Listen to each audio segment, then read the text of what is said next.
The CEO picked the poorest girl in the slums as a stand-in lover, but he unexpectedly fell for her. Hi, my most beautiful, precious and loyal family, how are you today?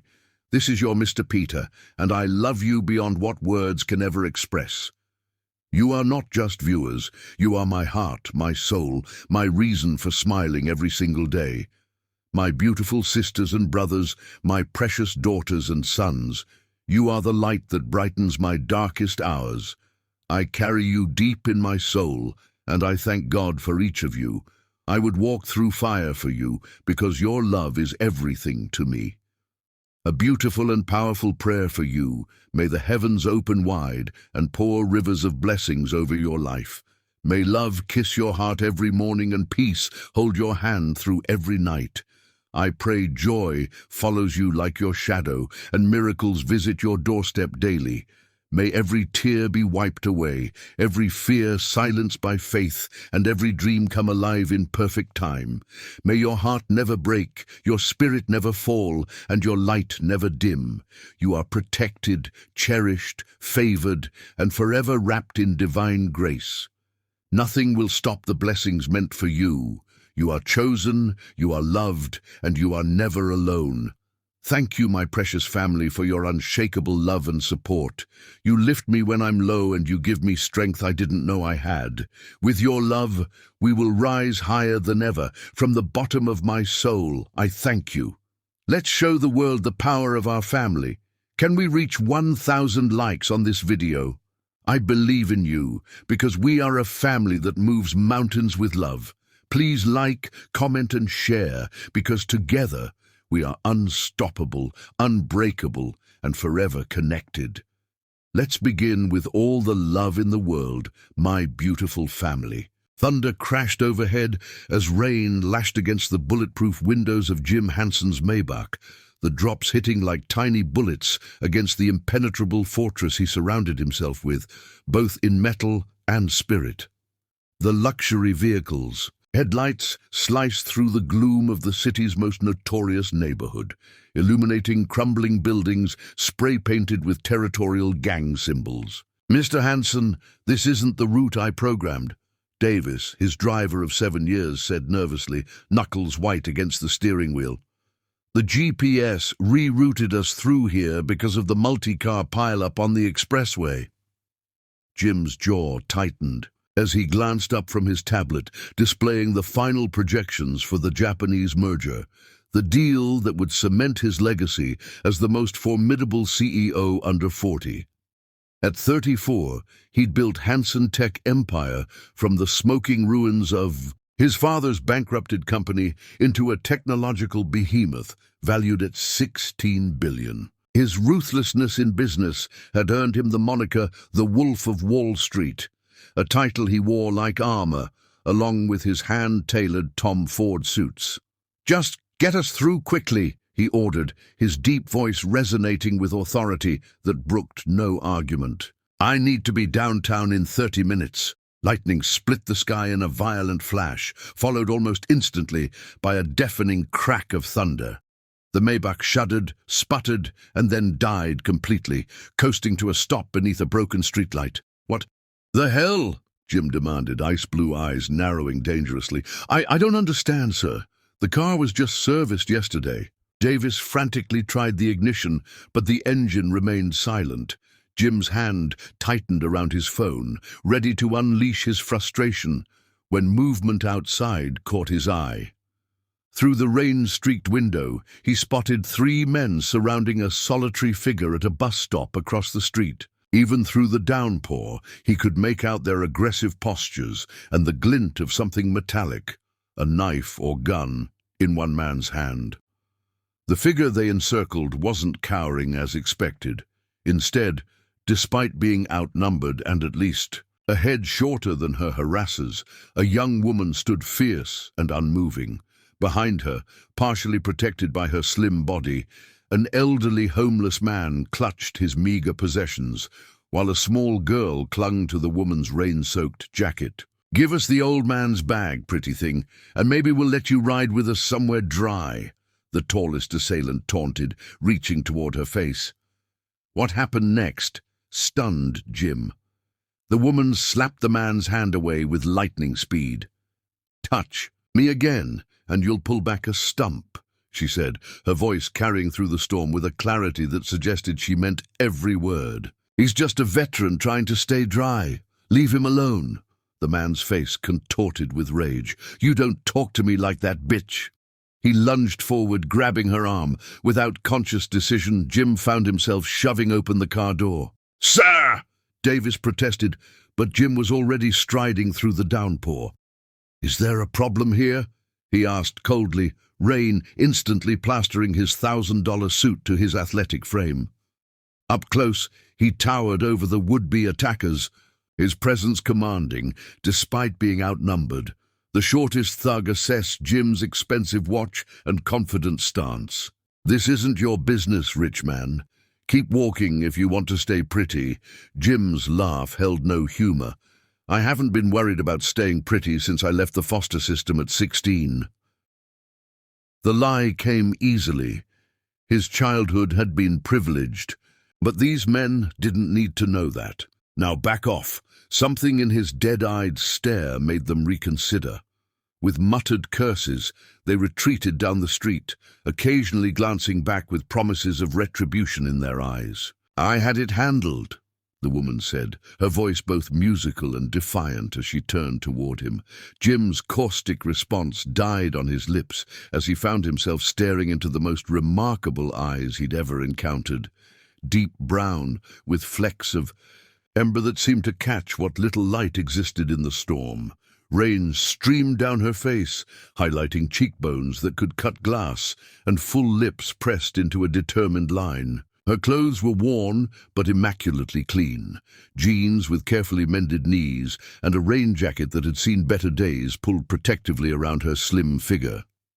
"I'm sure you did," he finally managed, unable to look away from those extraordinary eyes. "But I have a policy against watching 3-against-1 fights, especially when they're armed."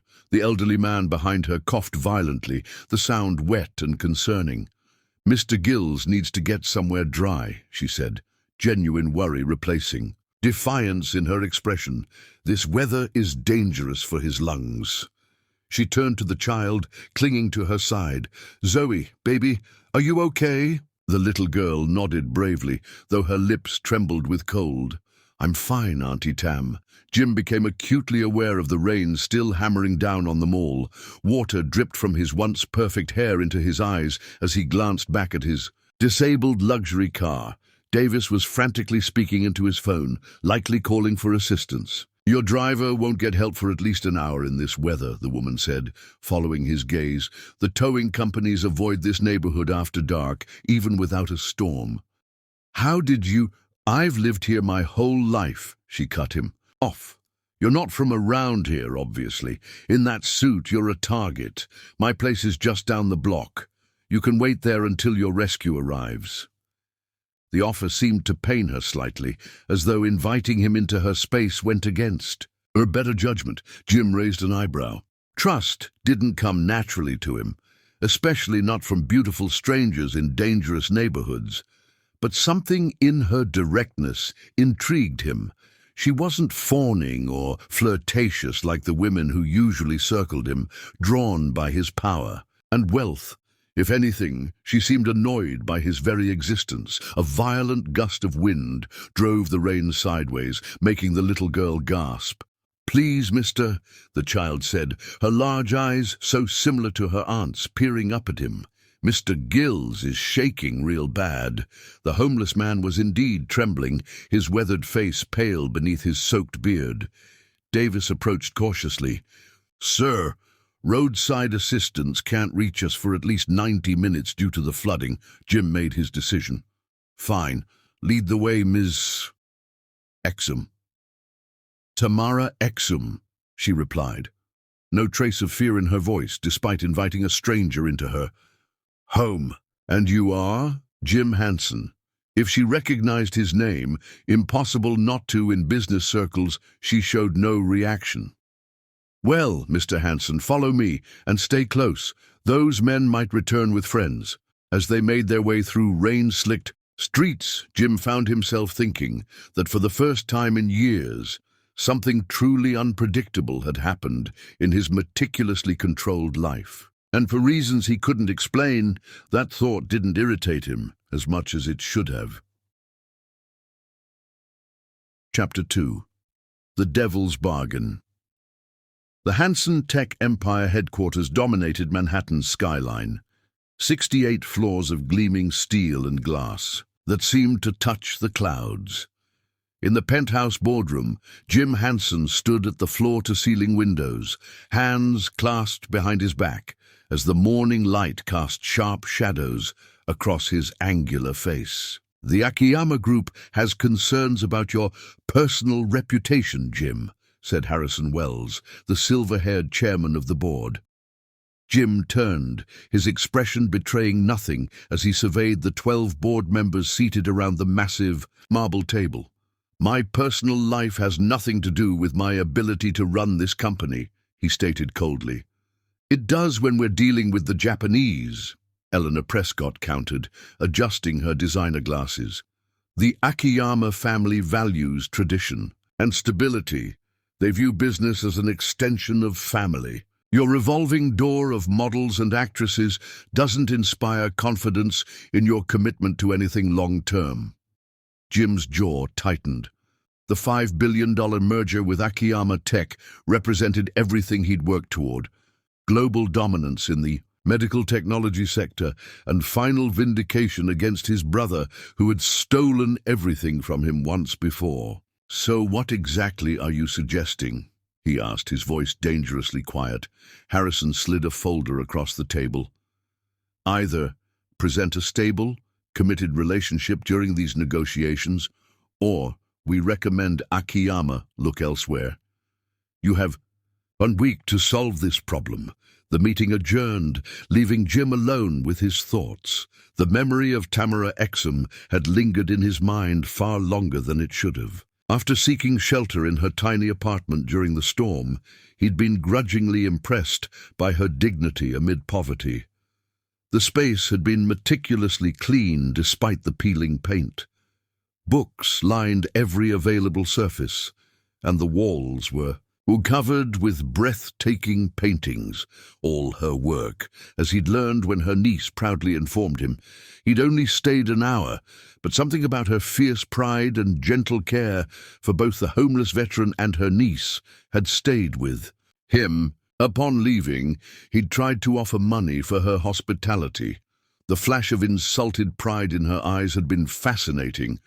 How many people would refuse cash from a billionaire? That evening, Jim descended to the service levels of Hansen Tower in his private elevator. Raised voices from the janitorial office caught his attention. "I said no, Mark, for the 100th time." Jim recognized that voice immediately, the same musical quality with steel underneath. Peering around the corner, he saw Tamara Exum in a cleaner's uniform, her hair pulled back in a practical bun as she attempted to step around a heavy-set man blocking the doorway. "Come on, Tamara, 1 drink. I'm your supervisor. I can make your life easier," the man said, reaching for her face. "Or harder." Jim's hands curled into fists. He hadn't realized she worked in his building. "Touch me, and you'll pull back a stump," Tamara said, the exact phrase she'd used with the thugs in her neighborhood. "Now move. I have floors to clean before my shift ends." "You know what? Don't bother. You're fired. Clean out your locker."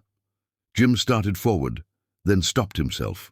Revealing his presence would only complicate things for her. She clearly wasn't the type to welcome a white knight, and being recognized by the CEO would raise questions about how they knew each other. Only when she passed did he step into the supervisor's office. "Mark Henley, isn't it?" Jim said quietly. The man nearly jumped out of his skin. "Mr. Hansen, sir, how can I help you?" "You can help me by clearing out your desk. You're fired." As Henley stammered protests, Jim was already walking away, his mind racing. Seeing Tamara again had cemented his plan. He needed someone for a convincing relationship charade, someone intelligent enough to hold conversations with Japanese executives, dignified enough to impress old money societies, yet desperate enough to agree to his terms without emotional complications. Someone exactly like Tamara Exum. 3 days later, Tamara stumbled up the crumbling concrete steps to her apartment, building exhaustion weighing her down after a double shift at the hospital cafeteria. Losing the cleaning job at Hanson Tower had been devastating to her carefully balanced budget. Inside her dingy one-bedroom apartment, Zoe was curled up on their fold-out sofa bed, fast asleep with a book still clutched in her hands. Mrs. Winters from down the hall sat beside her knitting. "She's got a bit of a fever," the elderly woman whispered. "Her breathing sounded rough earlier." Tamara's chest tightened. "Thank you for watching her, Mrs. Winters." When the door closed, Tamara sank onto the edge of the bed, clutching an unopened envelope from the housing authority. She brushed Zoe's forehead with her lips, confirming the fever. "Auntie?" Zoe murmured, opening her eyes. "You're home." "I'm home, little star. How are you feeling?" "My chest hurts," Zoe admitted, "but I finished my book." Tamara reached for the inhaler on the nightstand, helping Zoe take a puff. "This should help." She finally opened the envelope while Zoe dozed off again. 2 notices. Fell out. An eviction warning for late rent, and worse, a letter from Child Protective Services requesting a home inspection following an anonymous report about unsuitable living conditions. Tamara's hands began to shake. If CPS decided their apartment was inadequate, they could take Zoe away. A knock at the door startled her. It was past 11. No one in this neighborhood made social calls this late.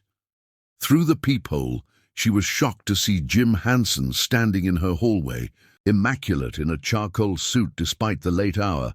She opened the door just enough to look through the crack, keeping the security chain in place. "Mr. Hansen, are you lost again?" His lips curved slightly. "No, Ms. Exum. This time I'm exactly where I intend to be. How did you find me? I make it my business to find things. May I come in? I have a proposition for you." "A proposition? At 11:30 at night?" "A business proposition," he clarified. "One that could solve your current financial difficulties." A coughing fit from inside the apartment interrupted her response. Zoe's breathing had become more labored, the wheezing audible even through the door. Concern flashed across Jim's previously impassive face. "Your niece sounds like she needs medical attention." Tamara hesitated only a moment before closing the door to release the chain, then reopening it. "Wait here." Zoe's lips had taken on a bluish tinge, her breathing increasingly strained despite the inhaler treatment. Panic rose in Tamara's throat. The emergency room visit would cost hundreds they didn't have. But Zoe's health came first. When she turned to grab her purse, she found Jim already inside, assessing the situation. "She needs a hospital," he said, pulling out his phone. "I'll have my driver here in 3 minutes." True to his word, a sleek black SUV appeared below her window moments later. Jim led the way downstairs, clearing a path through the dingy hallway as if he was still in his corporate tower. "Children's Hospital," he instructed his driver. "Use the lights." As they sped through the night, Tamara cradled Zoe against her, just whispering reassurances. "Why are you helping us?" she finally asked. "Let's just say I'm investing in our future discussion. Besides, I dislike owing debts. You don't owe us anything for letting you wait out a storm." His ice-blue eyes met hers. "I never said the debt was to you." At the hospital, Jim strode to the reception desk, and with a few quiet words and a flash of a platinum card, had specialists rushing toward them. "They're prepping a private room," he informed her. "The head of pediatric pulmonology is on his way in." "I can't afford—" "Consider it handled," he cut her off. "I don't accept charity."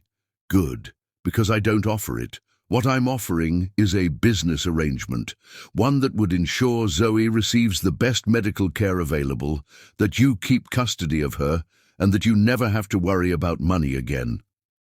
Tamara crossed her arms. What exactly are you proposing, Mr. Hanson? $2 million, he said bluntly. Tax-free, for 1 year of your time. Her eyes widened. Excuse me?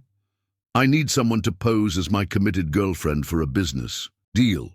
Someone intelligent, dignified, and without existing social connections that might complicate things. His eyes swept over her, not lecherously but with clinical assessment. You need money and stability for your niece. I'm offering both.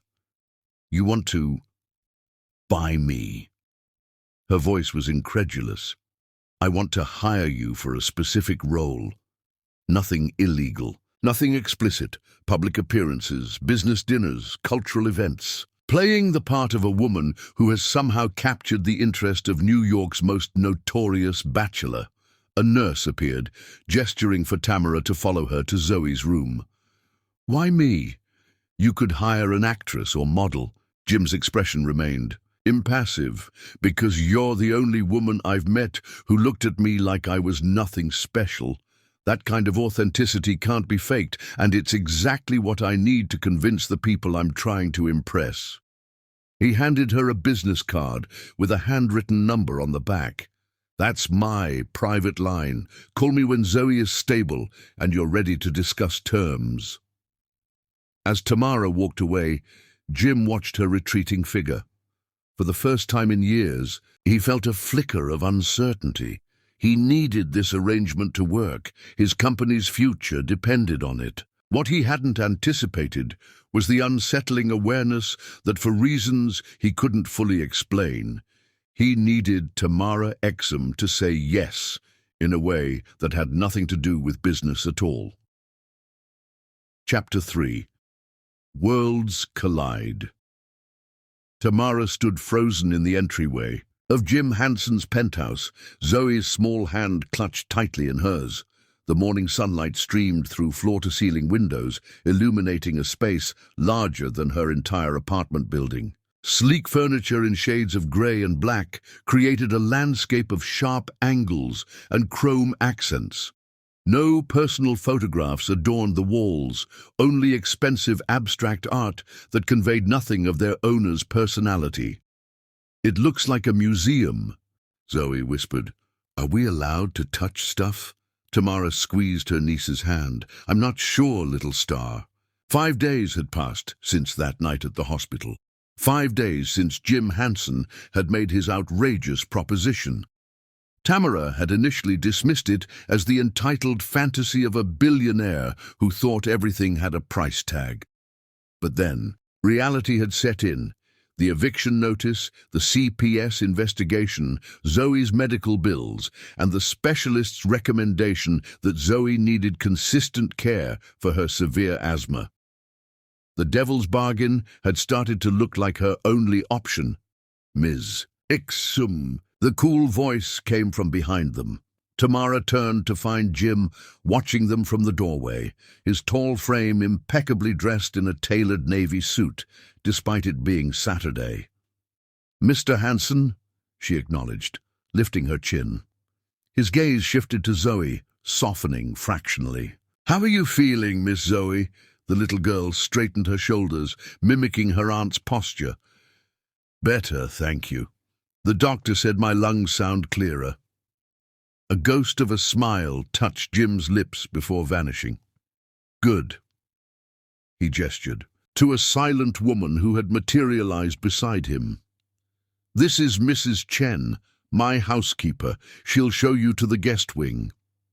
Guest wing, Tamara echoed. The east side of the penthouse. It has its own living area, 2 bedrooms, and a study. I thought you and Zoe might prefer the privacy. Tamara blinked, surprised by his consideration. Thank you, that's thoughtful. It's practical, he corrected, as if kindness were a weakness he couldn't admit to. Mrs. Chen, please get them settled. I have calls to make.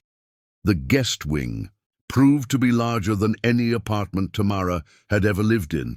Zoe gasped with delight at her bedroom, a space designed with a child in mind, complete with a window seat overlooking Central Park, bookshelves filled with classics, and a canopy bed. "Did Mr. Hanson do this for me?" Zoe asked, running her fingers over the spines of brand-new books. Mrs. Chen's expression remained neutral. "Mr. Hanson instructed the designer to create an appropriate space for a 7-year-old girl who enjoys reading. The books were delivered yesterday." Tamara felt a confusing twist in her chest. The man who had coldly offered to buy her companionship had also taken the time to prepare a perfect sanctuary for her niece. "Your room is through here, Miss Exum," Mrs. Chen continued, opening double doors to reveal a sophisticated bedroom in shades of deep emerald and cream. "Mr. Hanson has arranged for a styling team to arrive at 1 o'clock to begin your transformation." "My... what?" Tamara's head snapped up. "Your transformation, hair, makeup, wardrobe consultations. Mr. Hanson left instructions that you are to be made presentable for tonight's charity gala." Tamara's momentary gratitude evaporated. Of course he did. Heaven forbid I embarrass the great Jim Hanson with my discount store clothes. Mrs. Chen's expression didn't change, but something like sympathy flickered in her eyes. "I will return at 12:30 to collect Miss Zoe for lunch. You may wish to rest before the stylists arrive. They can be intense." The stylists were worse than intense. They were brutal. By 2 o'clock, Tamara sat rigidly in a chair in the penthouse's enormous dressing room, surrounded by 3 fashion industry professionals who spoke about her as if she weren't present. "The bone structure is actually quite remarkable," said Maurice, the rail-thin stylist with a shock of white hair. "But darling, those eyebrows need serious intervention." "And the hair," sighed Vivian, tugging at Tamara's natural curls. "So damaged from those box dyes. We'll need to completely restructure it." "The bigger issue is the wardrobe," declared Sergio, holding up her best dress, a simple black sheath she'd worn to her sister's funeral, between 2 fingers as if it might contaminate him. "This is, well, there are no words." Tamara's cheeks burned with humiliation. "These clothes came from Target and J.C. Penney clearance racks. Some of us shop where we can afford to shop, not where we'd prefer." An uncomfortable silence fell over the room. "Well," Maurice finally said with a forced smile, "that's all in the past now, isn't it? By the time we're finished with you, no one will believe you weren't born with a silver spoon in your perfect mouth. I don't want people to think I was born with a silver spoon," Tamara replied, standing up. "I'm proud of where I come from and what I've survived." "That's all very inspirational, darling," Vivian said condescendingly, "but Mr. Hanson was explicit about your presentation requirements. You need to look like you belong in his world." "And what exactly does that entail?" a deep voice asked. From the doorway, all 3 stylists froze as Jim entered the dressing room, his cold gaze sweeping over the scene. "Mr. Hanson," Maurice gushed, "we were just discussing the comprehensive renovation needed to make Ms. Exum suitable for—" "For what?" Jim interrupted, his voice dangerously soft. "For being seen with me? For being photographed at my side?" "Well, yes," Sergio stammered. "The dress she brought isn't remotely appropriate for tonight's gala. Ms. Exum doesn't need renovating," Jim cut in, his eyes never leaving Tamara's face. "She doesn't need restructuring or reinventing. You're all fired." "What?" Vivian gasped. "You heard me. Get out." Jim's tone left no room for argument. "Send your invoices for the time spent here today, then find other clients to insult." When the door closed behind them, Jim and Tamara were left alone in the cavernous dressing room. "Why did you do that?" she asked quietly. Jim walked to the rack where her dress hung, running the fabric between his fingers. "Because they're idiots. You don't need changing. The clothes adapt to you, not the reverse." Tamara blinked in surprise. It was perhaps the first genuinely nice thing he'd said to her. "I thought you wanted me to look like I belong in your world," she said, echoing Vivian's words. His eyes met hers, unexpectedly intense. "My world is full of people who spend fortunes trying to look interesting. You're interesting without trying." He cleared his throat, as if realizing he'd revealed too much. "Besides, authenticity is what I'm paying for. Those three would have erased everything genuine about you." Jim pulled out his phone, typing rapidly. "I've contacted Alexandra Chen. She's the best stylist in the city, but also the most discreet. She'll bring options that complement you rather than transform you. In the meantime, I'd like you to join me for tea." "Tea?" Tamara repeated, feeling off balance from the rapid shift in his demeanor. "Yes, tea. A beverage, often served with small sandwiches." The corner of his mouth lifted slightly. "We have a contract, but we're virtual strangers. If we're going to convince people we're in a relationship, we should at least know the basics about each other." 30 minutes later, Tamara sat across from Jim in his private study, a delicate china teacup balanced in her hands. The room was different from the rest of the penthouse, warmer somehow, with walls lined with books and leather chairs that showed signs of actual use. "Your niece is with Mrs. Chen in the kitchen making cookies," Jim informed her. "She appears to be adapting well." "Zoe adapts to everything," Tamara said with a small smile. "She's had to." Jim studied her over the rim of his cup. "Tell me about her parents." Tamara tensed, then reminded herself that this was part of the arrangement, sharing personal information to make their charade convincing. "My sister Aliyah was brilliant. Full scholarship to NYU, studying neuroscience. She got pregnant with Zoe during her final year." Tamara swallowed hard. "Brain aneurysm when Zoe was 4. I was in art school then. I dropped out to take care of Zoe. And your parents? Car accident when I was 16. Aliyah was 18. We bounced around foster care until she aged out and could take me in. So you've been taking care of others your whole life," Jim observed. Tamara shrugged. "That's what family does." His eyes darkened momentarily. "Not all families." "What about yours?" she asked. Jim's posture stiffened. "My mother lives in Connecticut. We speak quarterly, primarily about her charitable foundation commitments. My father died 10 years ago. I have a brother, Marcus. We're not in contact." Tamara sensed there was much more to that story, but Jim's closed expression warned against probing deeper. "So, this charity gala tonight. What exactly is expected of me?" "The annual Heartwood Foundation Gala, supporting children's medical research," Jim explained, seemingly relieved by the shift to business. $5,000 a plate, black tie. You'll meet various business associates, politicians, socialites. Most importantly, Akira Akiyama and his wife Midori will be there. They're the Japanese tech moguls I need to impress." "And how do we explain our sudden relationship?" Tamara asked practically. "I've had my PR team plant a story that we've been dating discreetly for months. Your background has been adjusted for public consumption." "Adjusted how?" "You're still Tamara Exum, still Zoe's guardian, but officially you're a successful art consultant who specializes in discovering emerging talent from underprivileged communities." Tamara raised an eyebrow. "Creative. It's close enough to the truth to be believable. You do have artistic talent, I saw your paintings, and you'll need a plausible career that explains your schedule flexibility." The intercom buzzed. "Mr. Hanson, Ms. Chen has arrived with the wardrobe selections." "Send her to the guest wing," Jim instructed.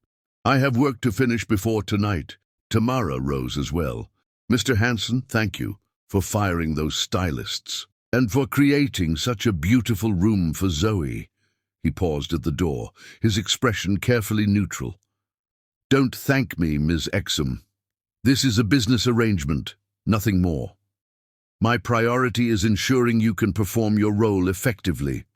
Comfortable Accommodations and appropriate styling are simply practical considerations. The warmth that had been building between them cooled instantly. "Of course," Tamara replied stiffly.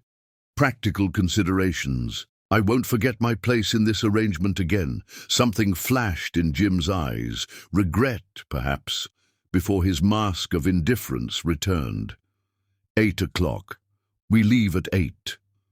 The ballroom of the Plaza Hotel glittered with crystal chandeliers and the jewelry of New York's elite. Tamara stood at the entrance beside Jim, her heart racing beneath the sophisticated simplicity of her gown, a deep emerald silk that Alexandra Chen had selected. "Ready?"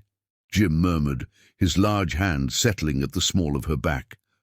"As I'll ever be," Tamara replied, trying to ignore the warmth of his touch through the thin silk. The contract she had signed that afternoon was clear: $2 million for 1 year of pretending to be in love with Jim Hansen. No actual physical relationship required, but the appearance of genuine affection was essential.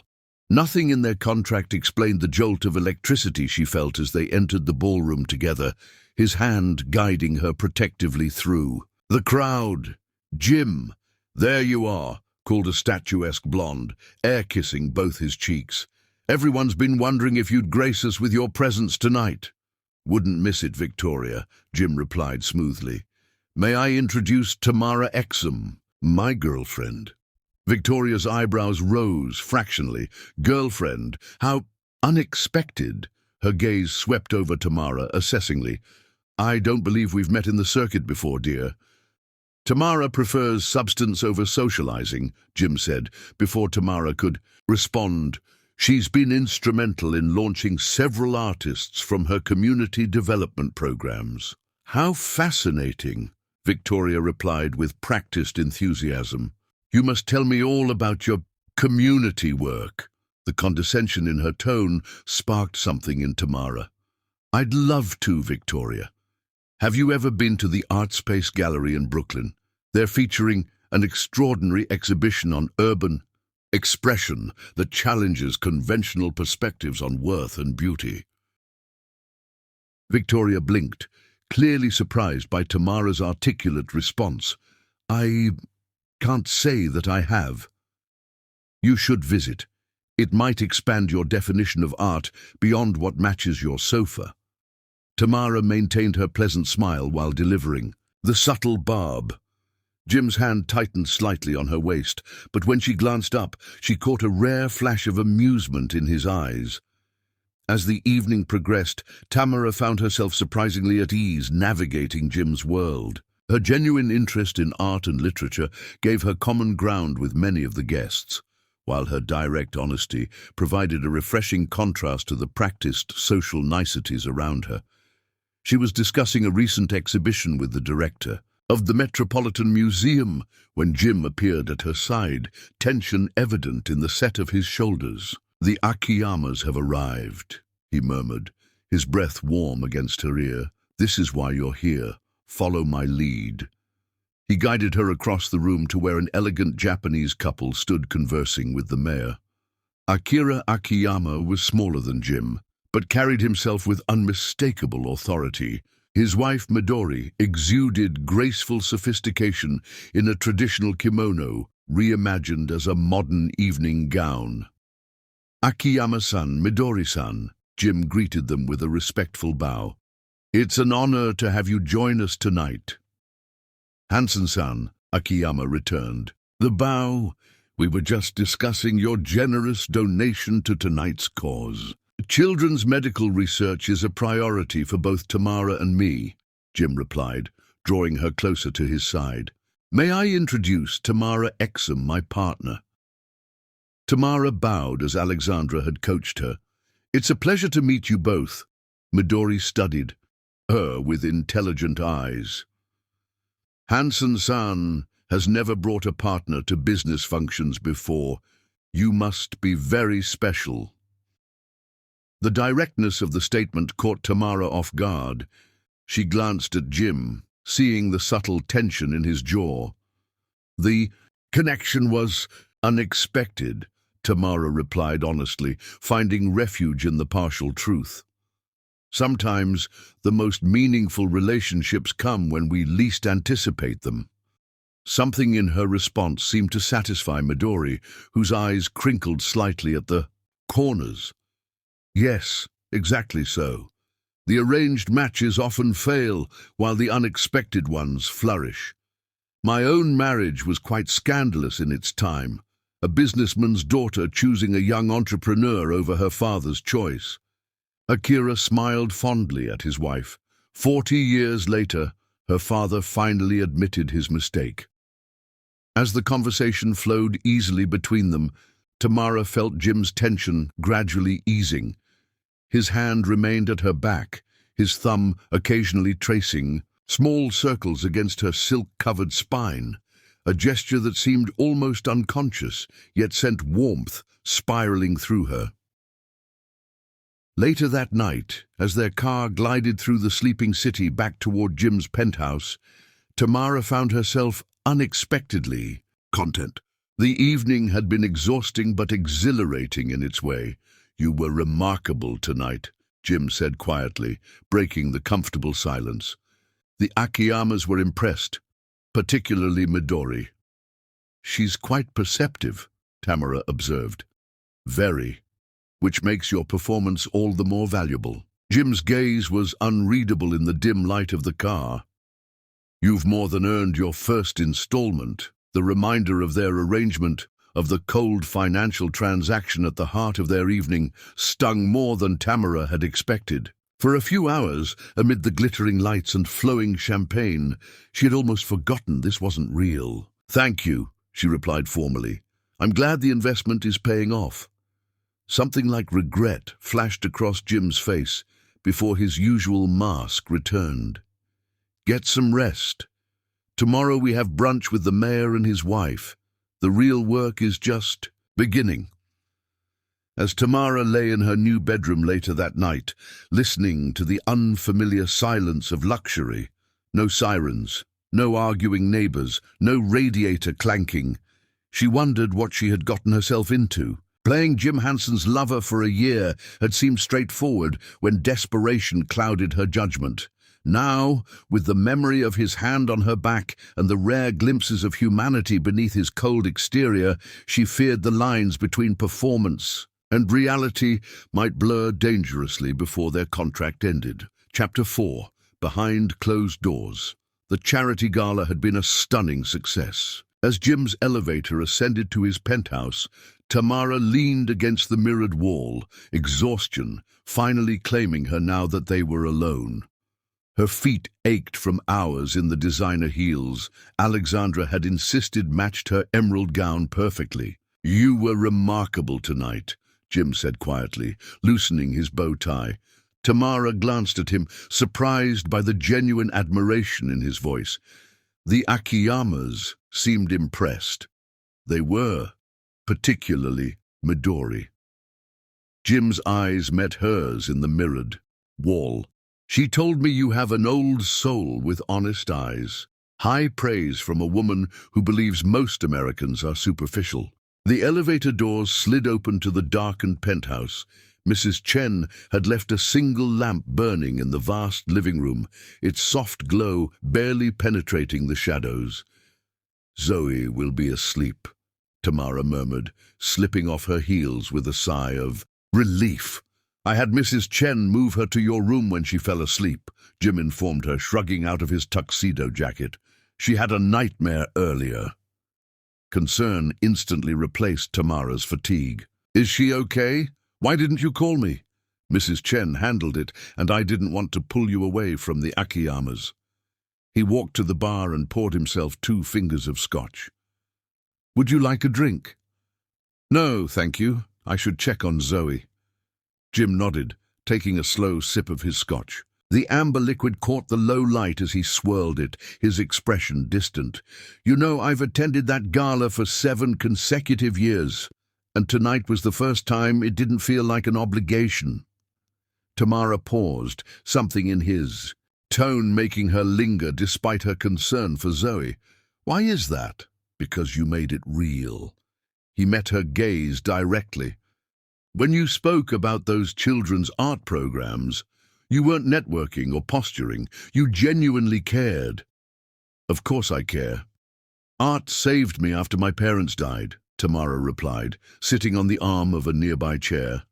"Creative expression gives children control in a world where they often have none." Jim studied her over the rim of his glass. "Most people in that room donate to causes because it's expected, not because they believe in them. Then why do you donate?" "Practical business considerations. Philanthropic reputation is currency in certain circles." He finished his scotch in one swallow. "At least, that's why I started." "And now?" A shadow crossed his face. "Now I'm not sure anymore." The vulnerability in his admission stirred something in Tamara. This glimpse of uncertainty seemed far more genuine than the confident CEO persona he presented to the world. As if sensing he'd revealed too much, Jim poured another drink, his movements more abrupt. "You should get some rest. Tomorrow the real work begins. The Akiyamas have invited us to a traditional tea ceremony, followed by dinner with their daughter." Tamara stood, recognizing his retreat behind business formalities. "Good night, then." She had nearly reached the hall leading to the guest wing when his voice stopped her. "Tamara." She turned. Jim stood framed against the city lights, his powerful silhouette softened by the shadows. "Thank you," he said simply, "for tonight." Something in his tone, a roughness that hadn't been there before, made her heart skip. "I was just fulfilling our contract." "No!" He shook his head slowly. "What you did tonight went beyond our agreement. You didn't just play a part. You made people believe in us." With that, he turned away, effectively dismissing her. 3 hours later, Tamara jerked awake to the sound of breaking glass. Beside her, Zoe slept peacefully, undisturbed by the noise. Tamara slipped from the bed, pulling on a silk robe Alexandra had included in her new wardrobe. Following the sound, she padded, barefoot down the darkened hallway toward Jim's wing of the penthouse, an area she hadn't yet explored. A sliver of light spilled from beneath a partially open door. "Damn it," she heard Jim mutter, followed by another crash. Concern overrode her hesitation. She pushed the door open to find Jim in what appeared to be a home office, surrounded by broken glass. A framed photograph lay shattered on the floor beside an upended chair. Jim himself stood by the window, his back to her, shoulders rigid with tension. "Are you okay?" she asked softly. He spun around, surprise quickly masked by annoyance. "You shouldn't be in here." Tamara took in the scene, the tumbler of scotch in his hand, the disheveled hair suggesting he'd been running his fingers through it repeatedly, the wild look in his usually controlled eyes. "I heard breaking glass," she explained, stepping carefully around the shards. "I was worried." "Well, don't be, I'm fine." He knocked back the remaining scotch. "Just a bad dream." Tamara glanced at the broken picture frame. From her angle, she could make out a younger Jim standing beside another man with similar features, presumably the brother he'd mentioned not being in contact with. "Do you want to talk about it?" she asked. "About what? How my brother fucked my fiancée the night before our wedding?" The crude words seemed torn from him against his will. "Or how they're married now with a kid on the way." "Which part would you like to discuss, Miss Exum?" The bitterness in his voice was raw, revealing wounds far deeper than his controlled exterior suggested. "I'm sorry," she said simply. Jim laughed, a harsh sound devoid of humor. "Don't be. It taught me a valuable lesson about trust and family. Both are liabilities in this world." He poured another scotch, his movements slightly unsteady. Tamara realized he was more intoxicated than she'd initially thought. "How long ago?" she asked gently. 2 years, 4 months, 16 days. He raised his glass in a mock toast. "Not that I'm counting." Tamara approached him carefully, aware she was treading on dangerous ground. In the dim light, With his defenses lowered by alcohol and nightmares, Jim looked almost human, vulnerable in a way she hadn't thought possible. "You should get some sleep," she suggested. "The Akiyamas—" "Fuck the Akiyamas," Jim interrupted, moving closer to her. "Fuck the merger. Fuck the company." His ice-blue eyes locked onto hers with unsettling intensity. "Do you know why I picked you, Tamara?" The sudden shift made her wary. "Because I need the money. Because you're real."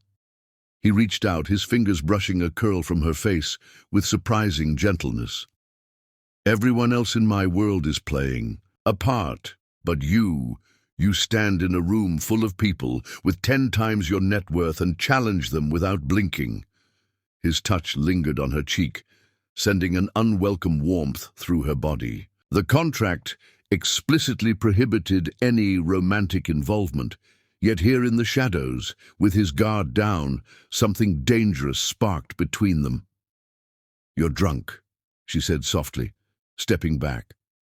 "Not drunk enough to forget our arrangement," he replied, a bitter edge returning to his voice, "but drunk enough to wonder what it would be like if this wasn't just business." His gaze dropped to her lips. "If we hadn't signed all those papers with all those rules." Before she could respond, he closed the distance between them, one hand cupping her cheek. "We should practice," he murmured, "for authenticity's sake. The Akiyamas will expect us to look like we're in love." His face was inches from hers, his breath warm against her lips, scotch-scented but not unpleasant. For one dizzying moment, Tamara found herself leaning into his touch, curiosity and attraction warring with her better judgment. Then his words registered, "For authenticity's sake," and reality crashed back. This wasn't about her. She was merely a prop in his business deal, nothing more. The sting of his casual objectification broke the spell. Tamara pulled away, then, on instinct, slapped him hard across the face. The sharp sound seemed to shock them both. "I won't be used to bandage your emotional wounds," she said, her voice steady despite the trembling in her limbs. "I agreed to play a part in public, not to be your private therapy session." Jim stared at her, a red mark blooming on his cheek. Rather than the anger she expected, something like respect flickered in his eyes, then shame. "You're right," he said finally, running a hand through his already disheveled hair. "That was inappropriate. I apologize." The formal words seemed inadequate after the intensity of the moment, yet Tamara sensed they represented a rare concession. "For him, get some sleep," she repeated, moving toward the door, "and drink some water. Those Japanese tea ceremonies are brutal with a hangover." She was almost to the hallway when his voice stopped her again. "Would it have been different?" he asked quietly. "If we'd met some other way?" Tamara paused, her back to him. "Maybe," she admitted, "but we didn't. Good night, Mr. Hanson." As she walked back to her room, Tamara tried to ignore the lingering warmth where his fingers had touched her skin. This arrangement was already complicated enough without adding unwanted attraction to the mix. In her bedroom, she slipped back beside Zoe, drawing comfort from her niece's peaceful breathing. The little girl had been through so much already. Tamara couldn't risk their security by developing genuine feelings for a man who viewed emotions as weaknesses and relationships as business transactions. Yet, as sleep finally claimed her, Tamara couldn't quite forget the glimpse of real pain she'd seen in Jim Hanson's eyes, or the treacherous way her heart had responded to it. Chapter 5. Cracks in the armor. Morning sunlight filtered through the traditional rice-paper screens of the Japanese tea house, casting delicate patterns across the tatami mats. Tamara knelt beside Jim, trying to maintain the proper formal posture despite the pins and needles developing in her legs. Across from them, Akira and Midori Akiyama watched with subtle scrutiny as the tea master performed the centuries-old ceremony with meticulous precision. Jim's demeanor betrayed no hint of his drunken vulnerability from the night before. Dressed in an impeccable charcoal suit, he appeared entirely at ease in the formal setting, his face a mask of respectful interest. Only Tamara, hyper-aware of him after their encounter, noticed the slight tension in his jaw and the careful way he avoided direct eye contact with her. "Hansen-san," Akiyama said quietly as the tea-master presented the matcha, "your partner adapts well to our customs." Jim inclined his head. Tamara has always embraced cultural experiences with genuine appreciation. Tamara accepted the earthenware bowl with both hands, performing the customary 3 turns before sipping as Alexandra had coached her during their rushed morning preparation. The bitter green tea coated her tongue, but she maintained her serene expression. "You have studied our traditions," Midori observed with approval. "I believe understanding traditions helps us connect across differences," Tamara replied. The words came naturally, despite her nervousness about saying the wrong thing. Midori's eyes sparkled with interest, a thoughtful perspective. "How long have you and Hansen-san been together?" Tamara felt Jim stiffen imperceptibly beside her. They had rehearsed their story, but this direct question from Midori seemed designed to test them. "We've known each other for 8 months, Tamara answered, allowing a small, affectionate smile to form. "Though Jim kept our relationship private initially, he's protective of his personal life." "Understandable, with the media attention you receive," Akira nodded to Jim.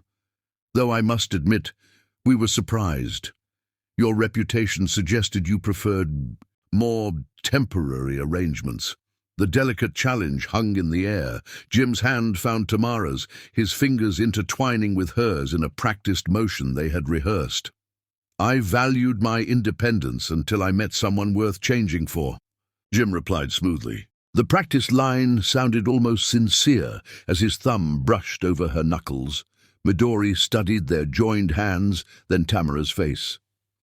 "And what drew you to Hansen-san, Tamara-san? Beyond the obvious advantages of his position?" The question pierced through the polite facade, revealing Midori's true concern. Was Tamara just another gold digger, attaching herself to one of the world's most eligible bachelors? Instead of reciting their prepared answer, Tamara found herself responding honestly. "His contradiction," she said softly. "The world sees only his success and strength. I noticed how he stops to help when no one is watching."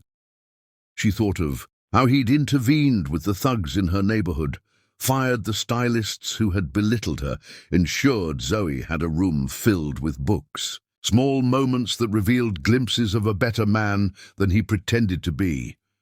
Jim's hand tightened around hers, genuine surprise flashing in his eyes before he masked it.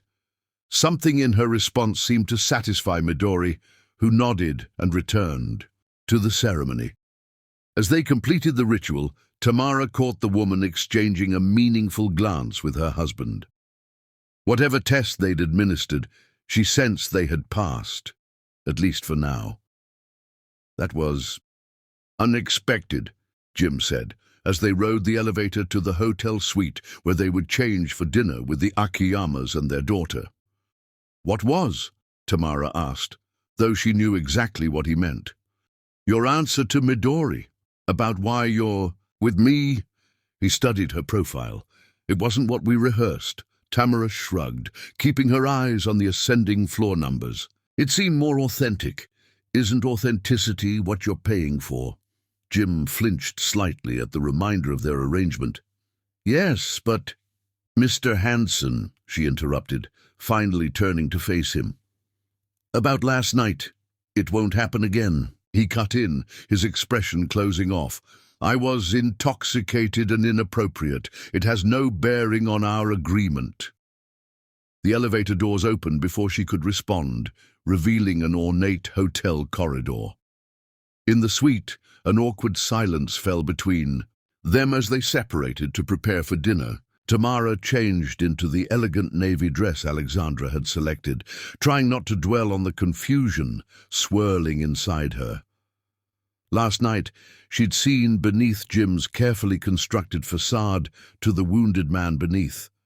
Today, his walls were firmly back in place, higher and thicker than before. When she emerged from the bedroom, she found Jim on the phone, his back to her, as he gazed out the window at the Manhattan skyline. "Make it happen," he was saying, his business voice cold and commanding. "I don't care what it costs, just get it done before I return." He ended the call, turning to find her watching him. For a moment, he seemed frozen, his eyes taking in her appearance with an intensity that made her skin warm.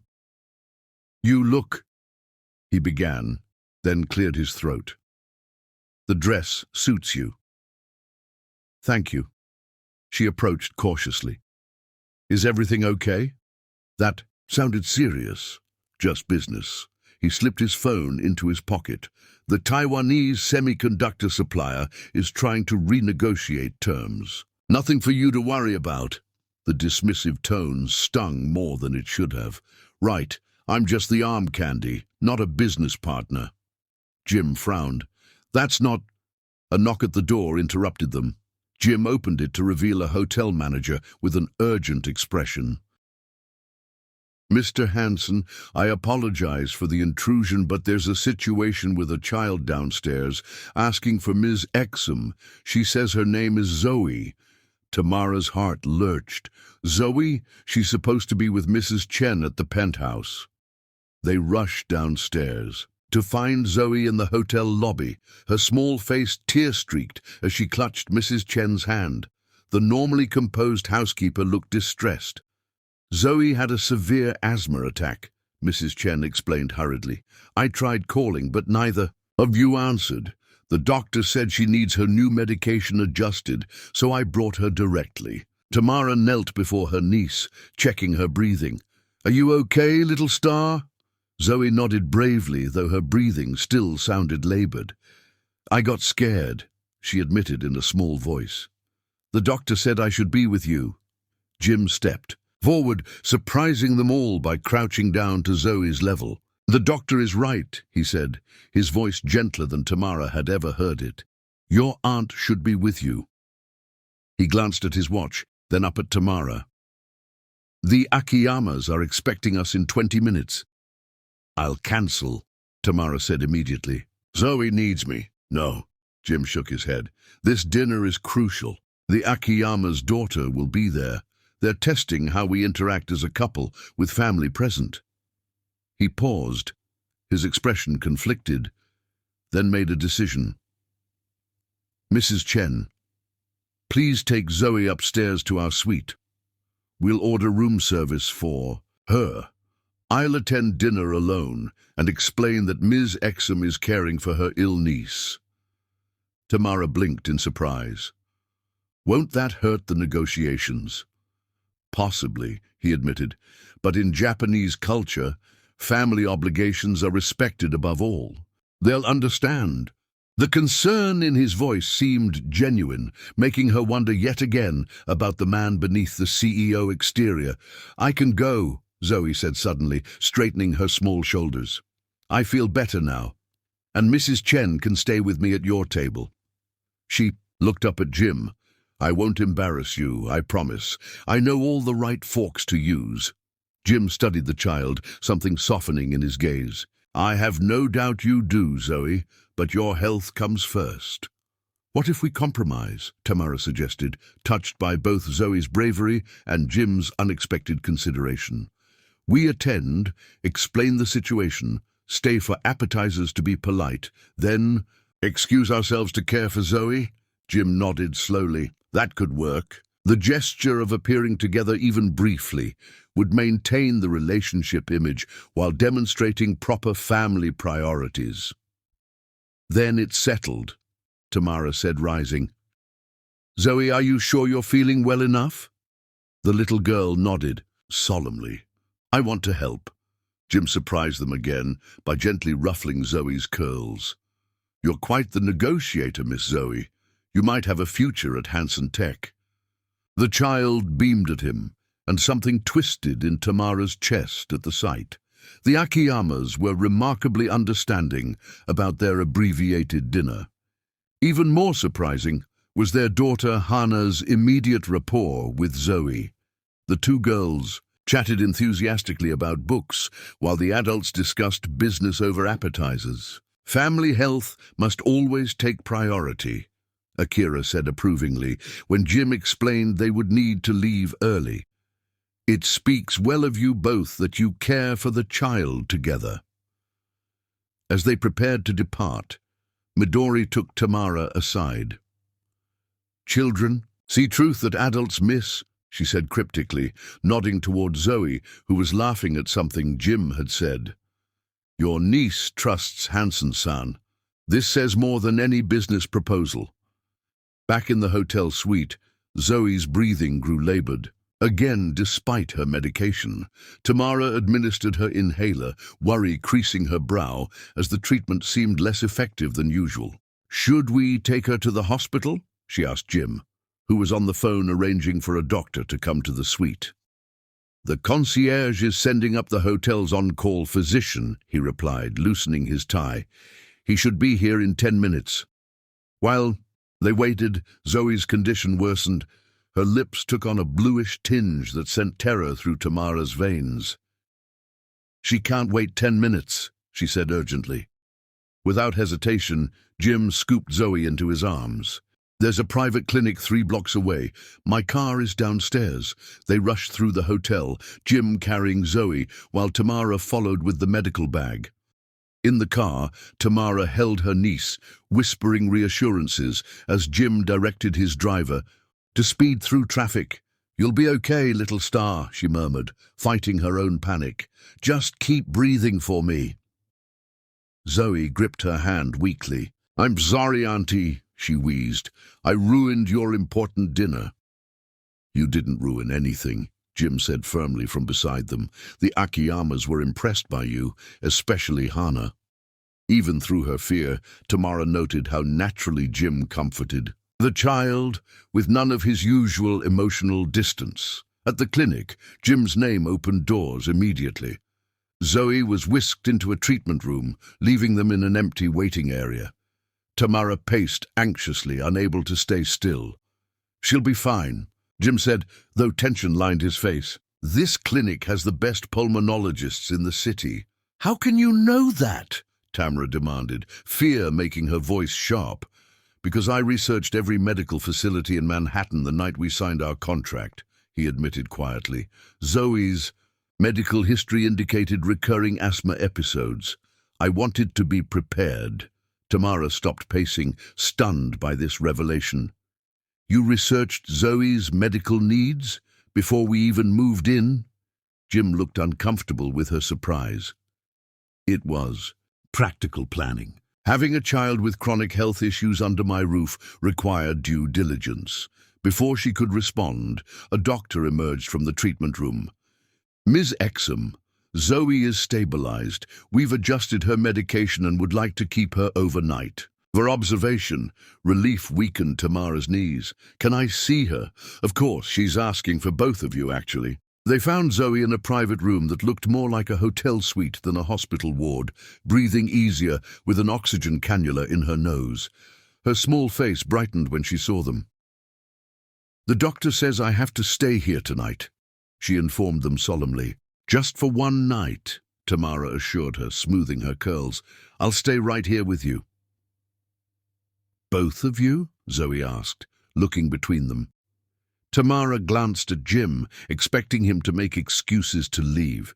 To her surprise, he nodded. Both of us, he confirmed, pulling a chair closer to the bed. I have nowhere more important to be. While Zoe dozed, lulled by medication, Tamara and Jim sat on opposite sides of her bed in companionable silence. Outside the window, the city lights glittered against the night sky. Thank you, Tamara said softly, for everything tonight. Jim shook his head. No need to thank me. There is, she insisted. You put Zoe first, even knowing it might jeopardize your deal. He was quiet for a long moment. Children should be protected, he finally said, his voice low. They shouldn't suffer for adults' decisions. Something in his tone suggested personal experience, making Tamara wonder again about his fractured family relationships. "You're good with her," she observed. "Have you been around children much?" "No," his answer was blunt. "My circle doesn't include many families." "You could have fooled me. Zoe already adores you." Jim looked genuinely startled by this information. "She doesn't know me." "Children have good instincts," Tamara said, echoing Midori's earlier comment. "They see past pretenses." His gaze dropped to Zoe's peaceful face. Then she sees something even I don't recognize. The vulnerability in his admission created another crack in the armor he maintained so carefully. Tamara found herself reaching across the bed, her fingers brushing his hand where it rested near Zoe's. "Maybe she sees the man you could be instead of the one you think you have to be." Jim stared at their touching hands, then slowly turned his palm upward, allowing her fingers to rest against his. The simple contact felt more intimate than his attempted kiss the night before. "The man I could be," he repeated softly, as if testing a foreign concept. His eyes lifted to hers. The usual ice melted into something warmer. "And what man is that?" Tamara, the use of her first name, spoken with such genuine curiosity, made her heart beat faster. She was treading dangerous ground again, but something compelled her to answer honestly. "Someone who doesn't equate vulnerability with weakness. Someone who remembers that success isn't measured by acquisition, but by connection." For a heartbeat, something raw and unguarded flashed across his face. Then his phone buzzed, shattering the moment. Jim withdrew his hand to check the message, his expression instantly reverting to CEO mode. "The Akiyamas," he explained, standing abruptly.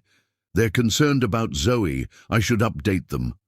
He stepped out of the room to make the call, leaving Tamara to wonder if she had imagined the momentary connection between them.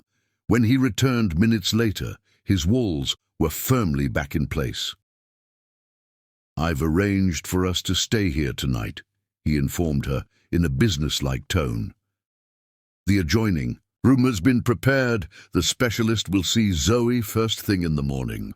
"Jim," Tamara said softly, using his first name deliberately, "what just happened between us was nothing," he interrupted, not meeting her eyes. "Professional concern for a child under my temporary care. Nothing more." The dismissal stung more than it should have, reminding her forcefully of their contractual relationship. "Right," she said stiffly. "Just business." But as she watched him settle back into the chair, his eyes vigilant over Zoe's sleeping form, Tamara couldn't help, wondering who he was trying harder to convince, her or himself. Chapter 6. The Heart Beneath the Ice. 1 month after moving into Jim's penthouse, Tamara stood in his office staring at an uncashed stack of her salary checks, totaling nearly $250,000. "Why haven't you deposited these?" Jim's voice startled her from the doorway, his piercing blue eyes studying her intently. Tamara met his gaze unflinchingly. "It feels wrong now. It's business, Tamara. Our agreement. Is it still just business?" she challenged softly. "When you look at me across the dinner table, when you help Zoe with her homework at midnight, when your hand lingers on mine a moment too long, is that all business too?" Something flickered in Jim's eyes. Uncertainty, perhaps, or a vulnerability he couldn't quite mask. Before he could respond, his phone chimed with an incoming message. "I have to leave," he said, retreating behind his professional demeanor. "The Akiyamas have invited us to their estate in Westchester this weekend for their daughter's birthday. Pack for overnight. Alexandra will help with appropriate attire." As he turned to leave, Tamara called after him. "I saw your car at the children's hospital yesterday when I was volunteering with my reading program. You were there for hours." Jim froze, his back to her. "I had a meeting." For 3 hours. He turned slowly, his expression carefully guarded. "I'm funding new research on childhood asthma treatments. Does that satisfy your curiosity?" The revelation touched something deep in her chest. Why wouldn't you tell me that? Because it's not relevant to our arrangement. Or because you didn't want me to see that the ruthless CEO actually has a heart. Tamara stepped closer, watching emotions war across his face. Jim's jaw tightened. Don't mistake business interest for sentiment, Ms. Exum.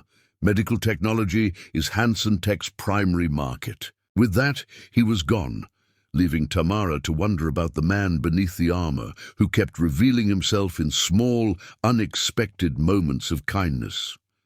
The Akiyama estate blended traditional Japanese architecture with the lush forests of upstate New York. On the balcony of their guest suite, Tamara and Jim watched Zoe playing with Hana in the gardens below, their children's laughter drifting up on the evening breeze. The girls have become fast friends, Jim observed, standing close enough that their shoulders nearly touched. In casual clothes, dark jeans and a light sweater, he looked younger, more approachable. The rigid CEO persona had softened at the edges, revealing glimpses of a different man. A sudden gust of wind scattered Tamara's sketches from the nearby table, sending them fluttering over the balcony. Without hesitation, Jim vaulted over the railing, dropping 10 feet to retrieve them before they could blow away. When he returned slightly breathless, he handed her the recovered papers with surprising gentleness.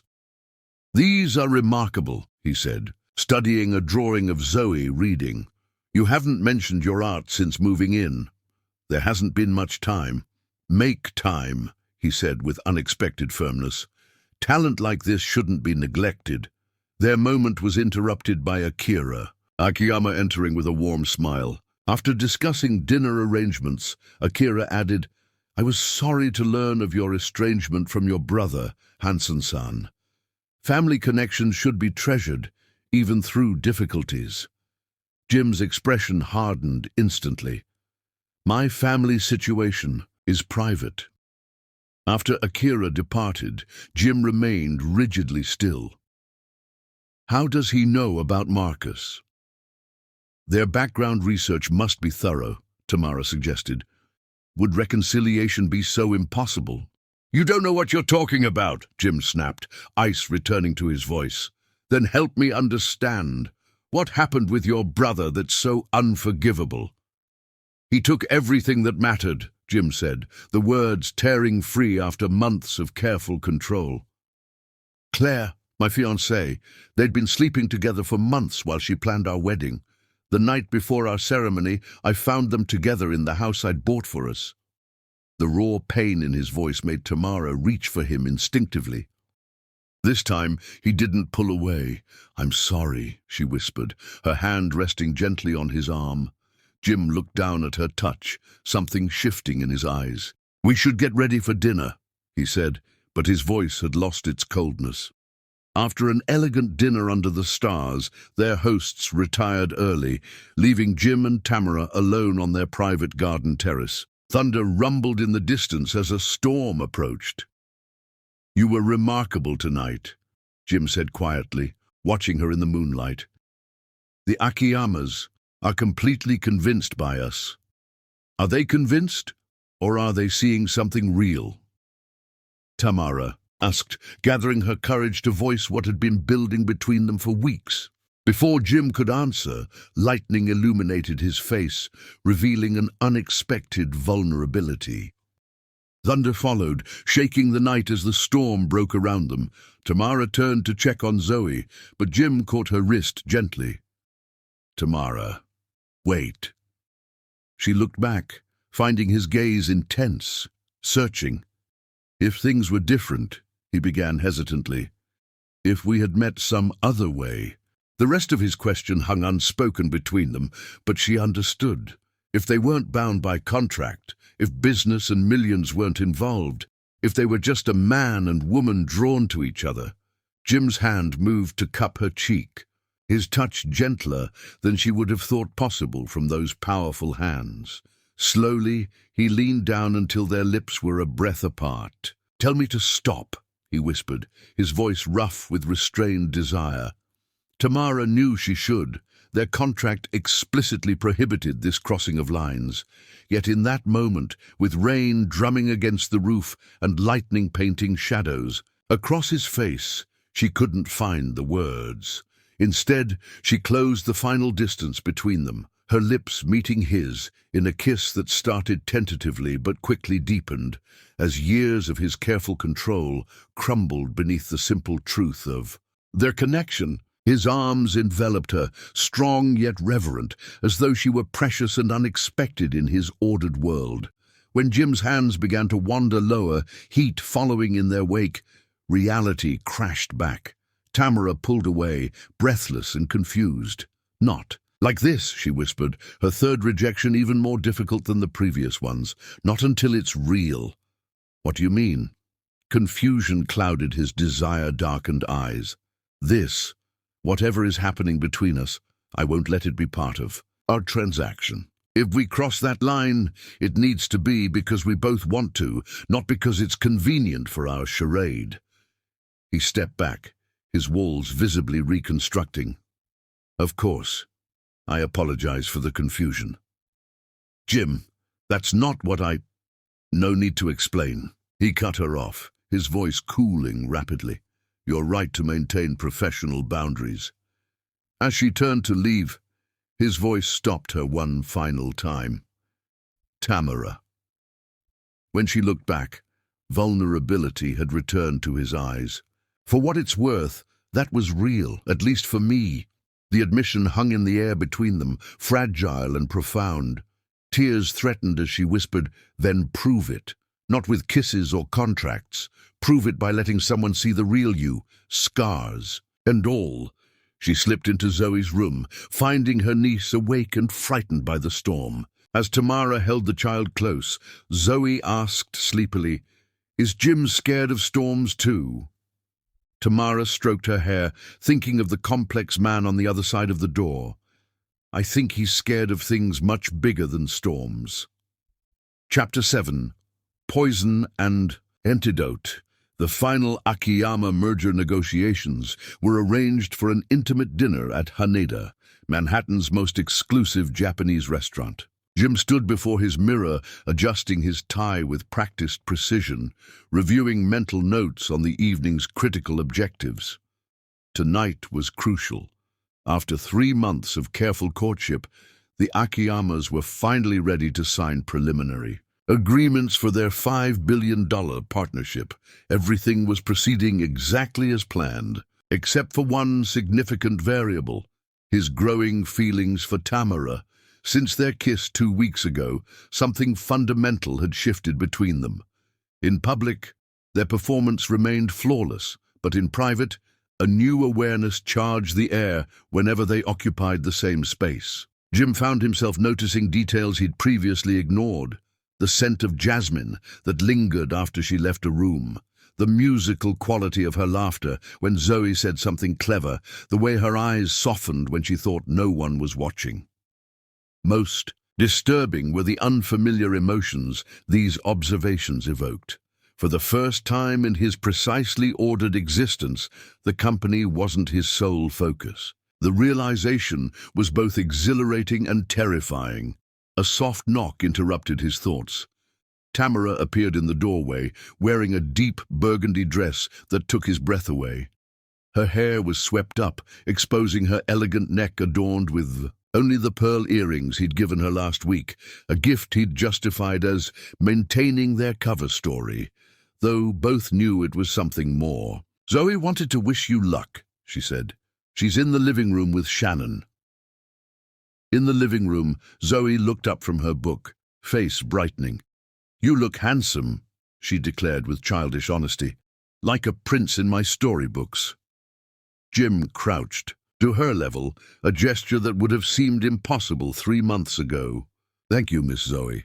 What are you and Shannon planning tonight? Making a volcano for science class, then watching movies about horses." "Sounds messy," Jim observed, approval rather than criticism in his tone.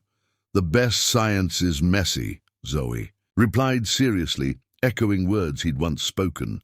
The realization that she remembered that his casual comment had registered as something worth repeating created an unfamiliar tightness in his chest. In the elevator descending to the garage, Tamara studied him thoughtfully. "What?" he asked, discomforted by her scrutiny. "She adores you," Tamara said simply. "You know that, right?" Jim adjusted his cufflinks, avoiding her gaze. "She's a child. Children are naturally trusting. Not Zoe, not after everything she's been through." Tamara touched his arm lightly. "She sees something in you worth trusting, Jim. Something genuine." Haneda restaurant occupied the top floor of a midtown skyscraper, offering panoramic views, enhanced by traditional Japanese design. As they were escorted to the private dining room, a familiar voice sliced through the ambient conversation. "Jim, is that really you?" Jim froze mid-step. Claire Bennett, now Claire Hansen after marrying his brother, approached with confident strides, her designer dress showcasing the polished beauty that had once captivated him. "Claire," Jim acknowledged stiffly, "I wasn't aware you were in New York." "Marcus had business," she replied, her gaze sliding to Tamara with calculated assessment. "Won't you introduce me to your friend?" Jim's jaw tightened visibly.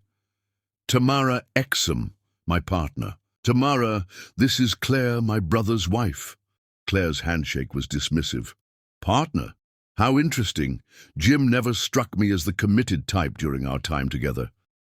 Akiyama's associate approached, offering temporary rescue. "Hansen-san, the Akiyamas are waiting in the private room." Claire smiled with feline satisfaction. "Don't let me keep you, though perhaps I'll join you later. I'd love to hear more about this partnership of yours." As she sauntered away, Tamara squeezed Jim's arm. "She's trying to provoke you," she murmured. "Don't let her." The first hour of dinner progressed smoothly, despite Jim's tension. The Akiyamas were warm and engaging, clearly impressed by the rapport that had developed between their hosts. "You have changed, Hansen-san," Akira observed. "There is a balance to you now that was missing when we first met." Jim inclined his head politely. "Business success requires continuous evolution." "Not business," Midori corrected with a gentle smile. "The heart. Your spirit has softened since finding your partner."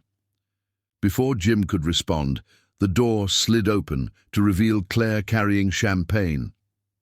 "I hope you don't mind," she said with practiced charm. "When I heard Jim was celebrating, I thought a toast was in order." Jim stood abruptly. "This is a private dinner." "Jim," Akira said mildly, "a toast from family is always welcome." Trapped by Japanese courtesy, Jim watched as Claire introduced herself to the Akiyamas with flawless poise. "I've known Jim for years," she explained. "In fact, we were engaged before I fell in love with his brother Marcus." Midori's eyebrows rose slightly, her gaze shifting between Claire and Jim with new interest. "Ancient history," Jim said dismissively, his knuckles white around his glass. "Not so ancient," Claire countered. "And family is never history, is it? Especially in Japanese culture.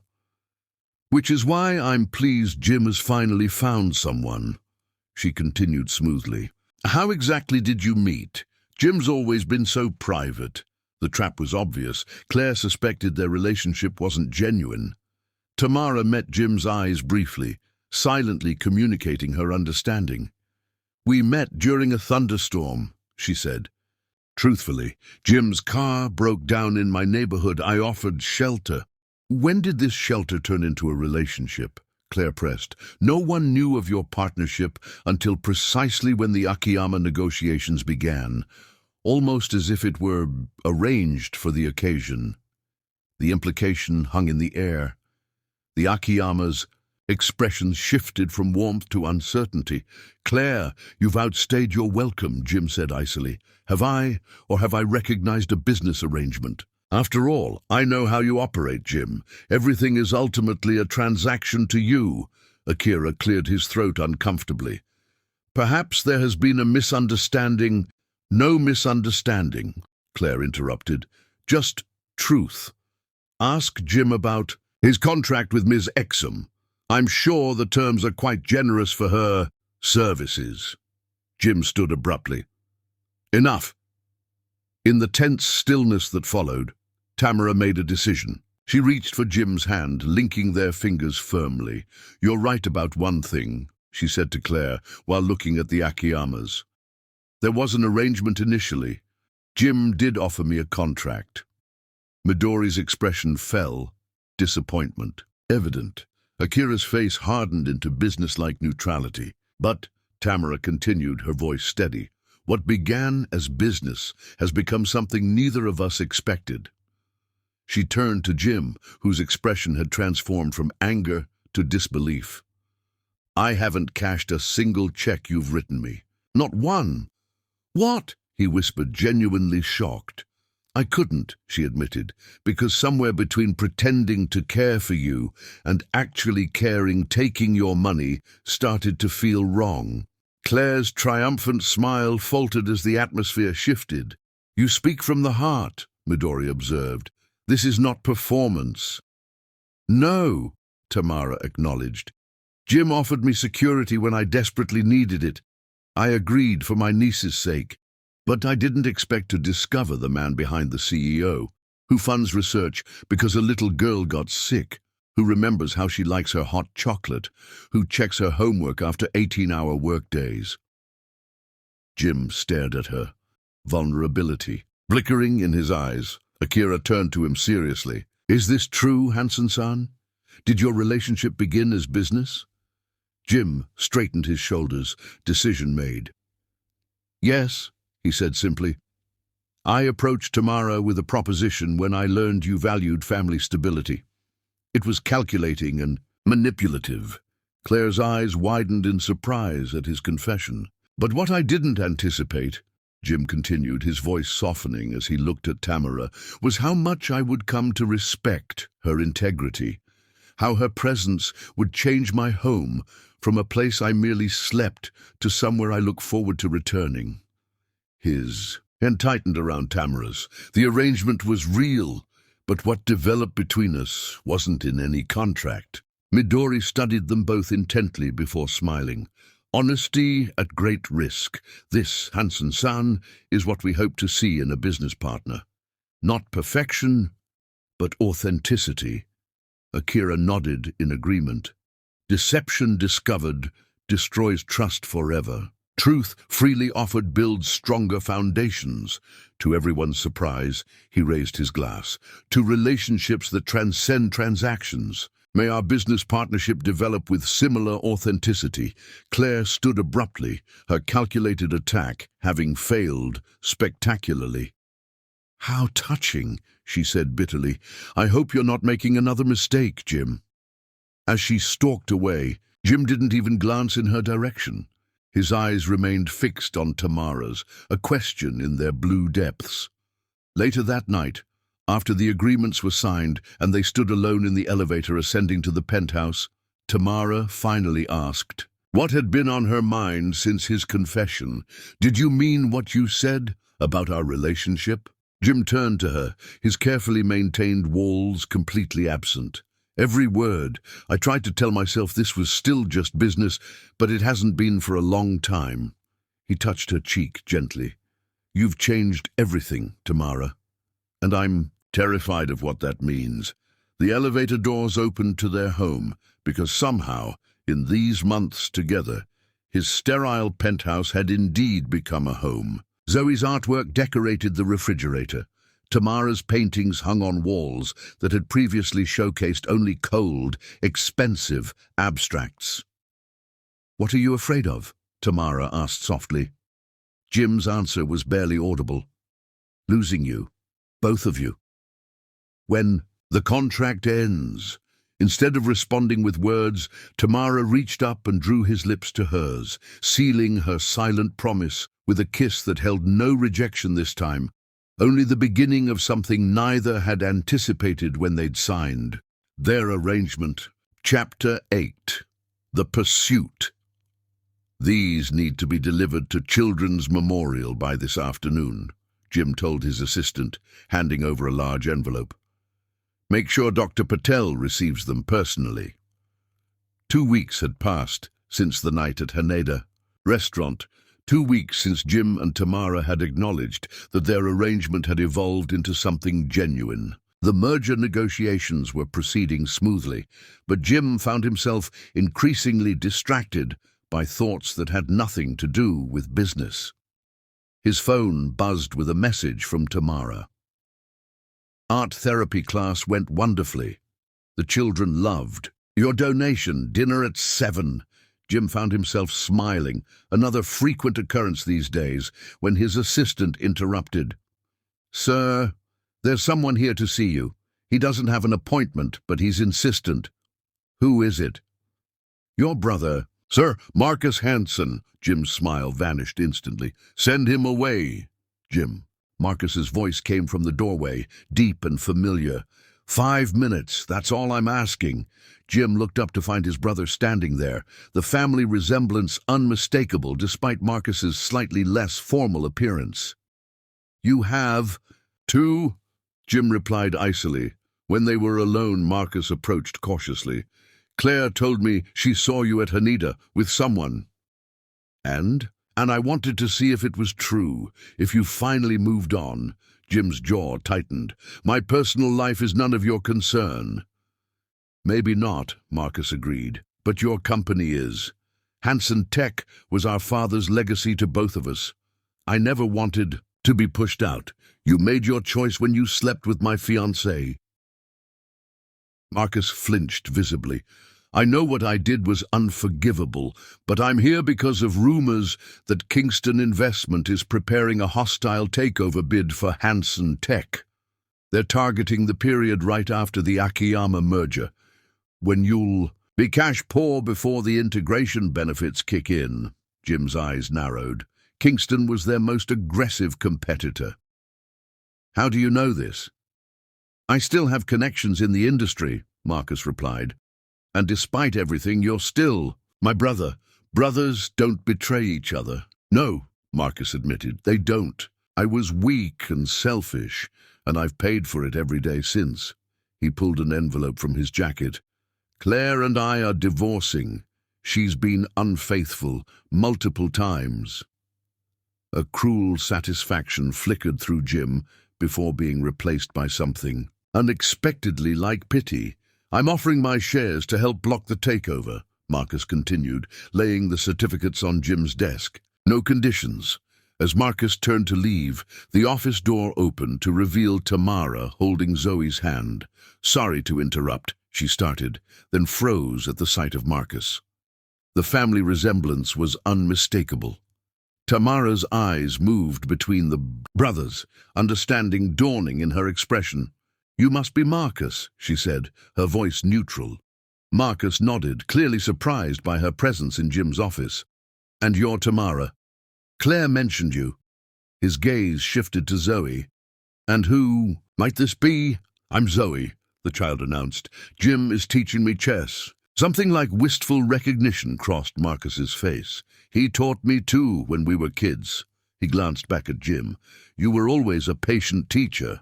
The compliment hung awkwardly in the air between them. We should go, Tamara said, sensing the tension. We just stopped by to see if you wanted to join us for lunch. Marcus backed toward the door. I was just leaving. She's good for you, Jim. I can see it already. After Marcus departed, Jim slumped into his chair, the emotional impact of the confrontation hitting him all at once. Are you okay?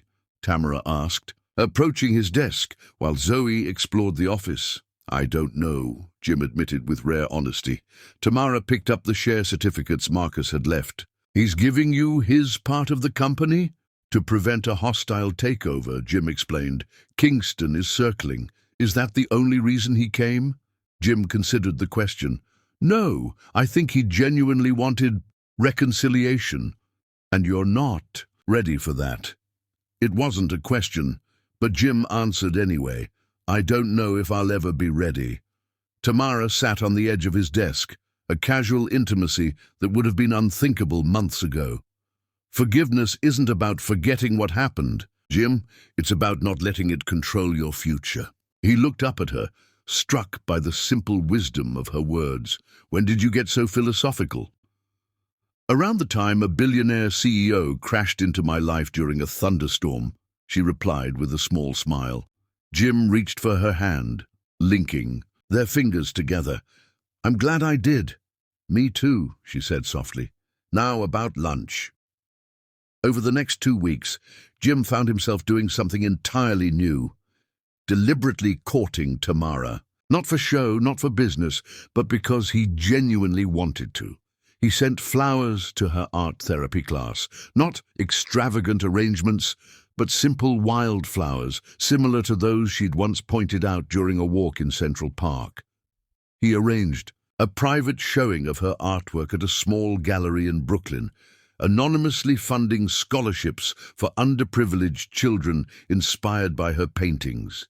He even learned to cook Zoe's favorite pasta dish, though the kitchen looked like a war. Zone afterward, small gestures, all of them, yet they seemed to touch Tamara more deeply than any grand display of wealth could have. You're different, Harrison Wells, the board chairman, commented, after a meeting where Jim had actually compromised on a point rather than steamrolling opposition. Happier. It suits you. That evening, Jim arrived home to find Tamara curled up on the couch, reviewing documents from the children's hospital. Without thinking, he leaned down to kiss her hello, a casual intimacy that still sent warmth spreading through his chest. The art therapy program is gaining attention, she told him excitedly. 3 more hospitals have requested information about implementing similar programs. That's wonderful, Jim said, sitting beside her. You should expand it. Tamara looked up, surprised. That would require more funding, more staff. Consider it done, whatever you need, she studied him thoughtfully. Jim Hansen, venture philanthropist. I never would have predicted that 3 months ago. I never would have predicted any of this 3 months ago. Later that night, after Zoe was asleep, they found themselves alone on the penthouse balcony. The city lights sparkled below them, a carpet of stars above. Jim's arm around Tamara's waist felt natural now, her head fitting perfectly against his shoulder. I never answered your question, he said softly. About what happens when the contract ends. Tamara looked up at him. We still have months before that's an issue. No, Jim said, turning to face her fully. I don't want to wait. I don't want there to be a contract between us anymore, Tamara. I want you and Zoe here because you choose to be, not because of any arrangement. Tamara's eyes widened. Are you saying... I'm saying I'm falling in love with you, Jim admitted, the words both terrifying and liberating. Not because it's convenient or good for business, but because you've shown me a life I never knew I wanted.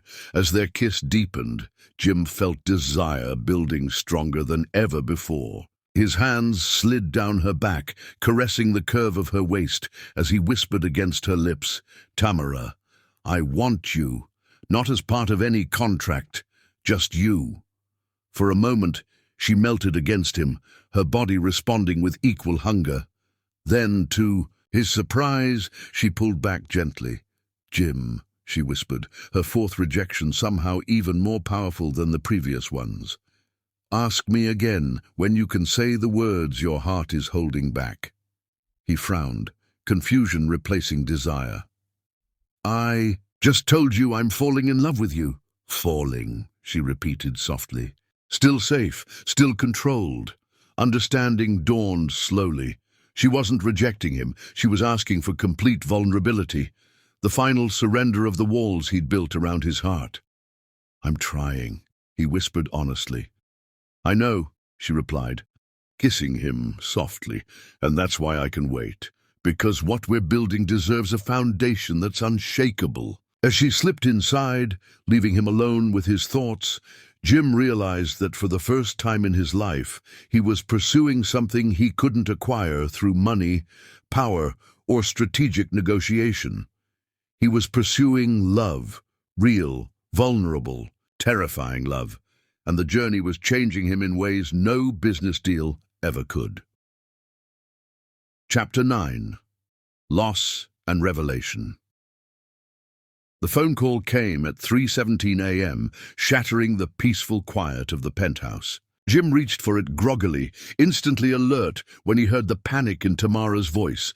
"Jim, it's Zoe. She can't breathe." He bolted from bed, rushing to the guest wing where Tamara was cradling a gasping Zoe.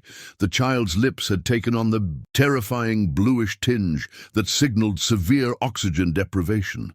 Fear clutched at his heart, a sensation he'd never experienced in business, no matter how high the stakes. "Ambulance is on the way," Tamara managed, tears streaming down her face. "Her rescue inhaler isn't working." Jim knelt beside them, forcing his voice to remain calm. "Zoe, look at me. Focus on my voice. Slow, steady breaths." The little girl's terrified eyes locked onto his as she struggled for air. Jim had never felt so helpless, not even during the darkest days after his father's death or Claire's betrayal. The paramedics arrived minutes later, working with practiced efficiency. Each intervention helped marginally, but Zoe's condition remained critical. "We need to get her to the hospital now," the lead paramedic announced.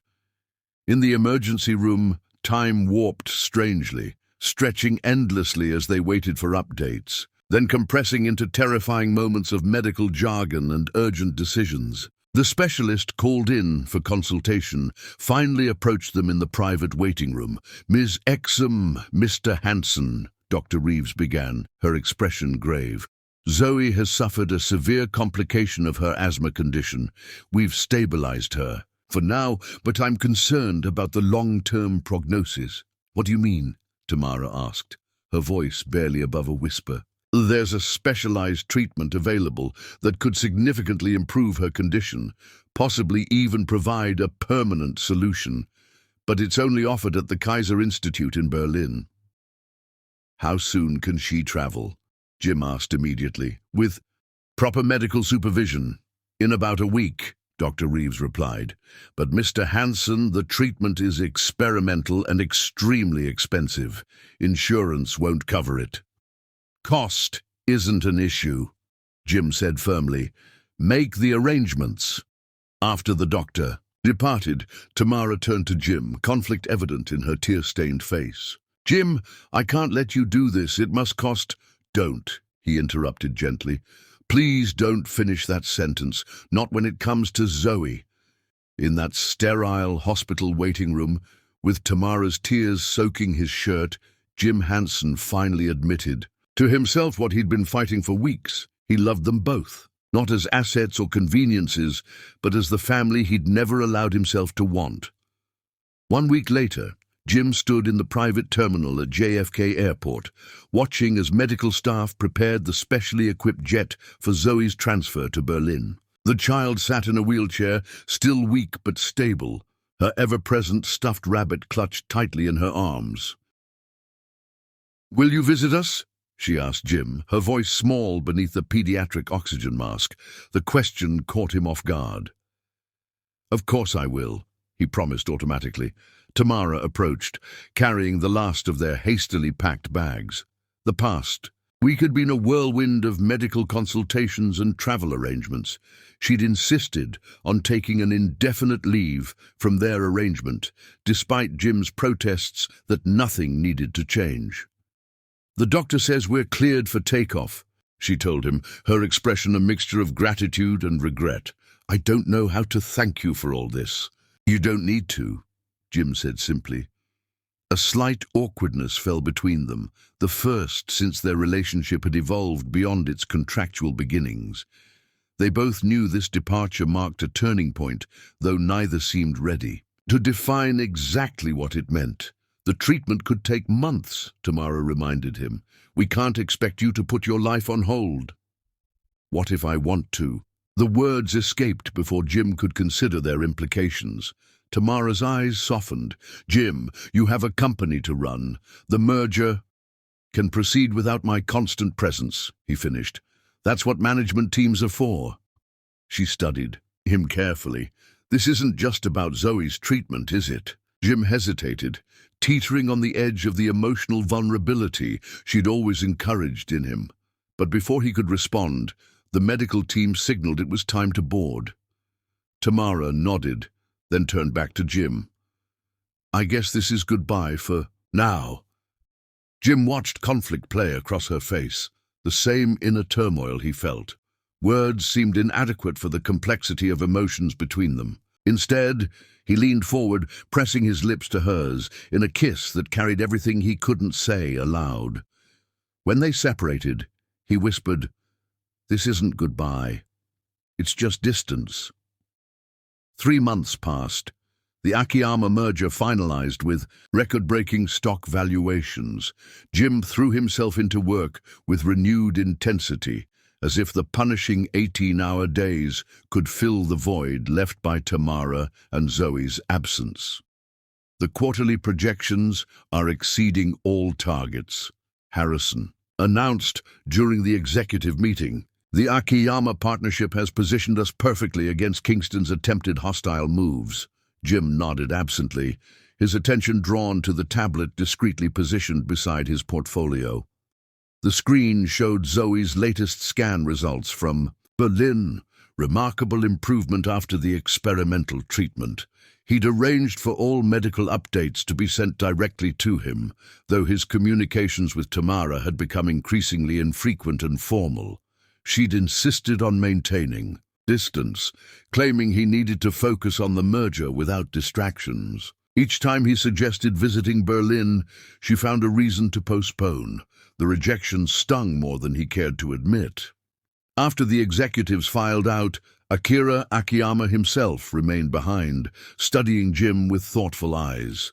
"You have achieved remarkable success with our partnership, Hansen-san," he observed, "yet you seem troubled." Jim straightened the already immaculate papers before him, just focused on the next phase. "Ah." Akira nodded sagely, always looking forward, never enjoying the present moment, a common American business philosophy. "It served me well," Jim replied defensively. "Has it?" Akira asked mildly. "You have built an empire of glass and steel, accumulated wealth beyond measure. Yet happiness eludes you." Jim looked up sharply. "I'm perfectly satisfied with my life."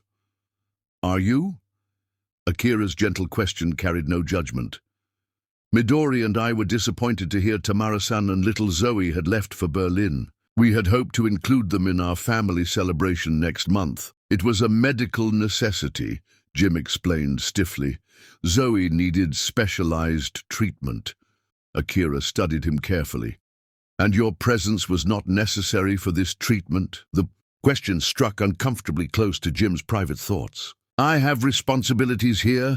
The merger is complete," Akira interrupted gently, "and remarkably successful, thanks largely to the trust Tamara-san helped build between our families."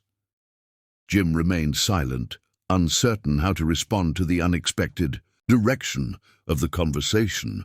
"In Japan," Akira continued, "we have a concept called ikigai, the reason for being. It lies at the intersection of what you love, what you are good at, what the world needs, and what you can be paid for." He smiled kindly. "You have mastered the last two, Hansen-san, but perhaps the first two deserve your attention now." After Akira departed, Jim stood at his office window, gazing out at the Manhattan skyline that had once represented everything he valued. Now the gleaming towers seemed empty compared to the memory of Zoe's laughter echoing through his penthouse, or Tamara's paintings bringing warmth to spaces he'd never realized were cold. His phone chimed with an alert, another medical update. From Berlin, Zoe's latest test showed unprecedented improvement. The experimental treatment was working better than the specialists had hoped.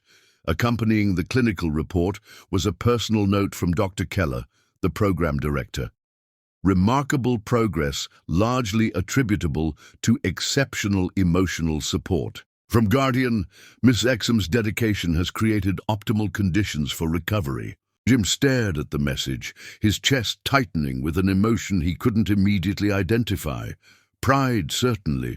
Tamara's strength had always impressed him. But beneath that lay a more complicated feeling: regret, while Tamara had been supporting Zoe through grueling treatments. He'd retreated to the familiar comfort of business deals and boardrooms. He'd told himself he was giving them space, respecting Tamara's wishes for distance. But the truth was simpler and more painful.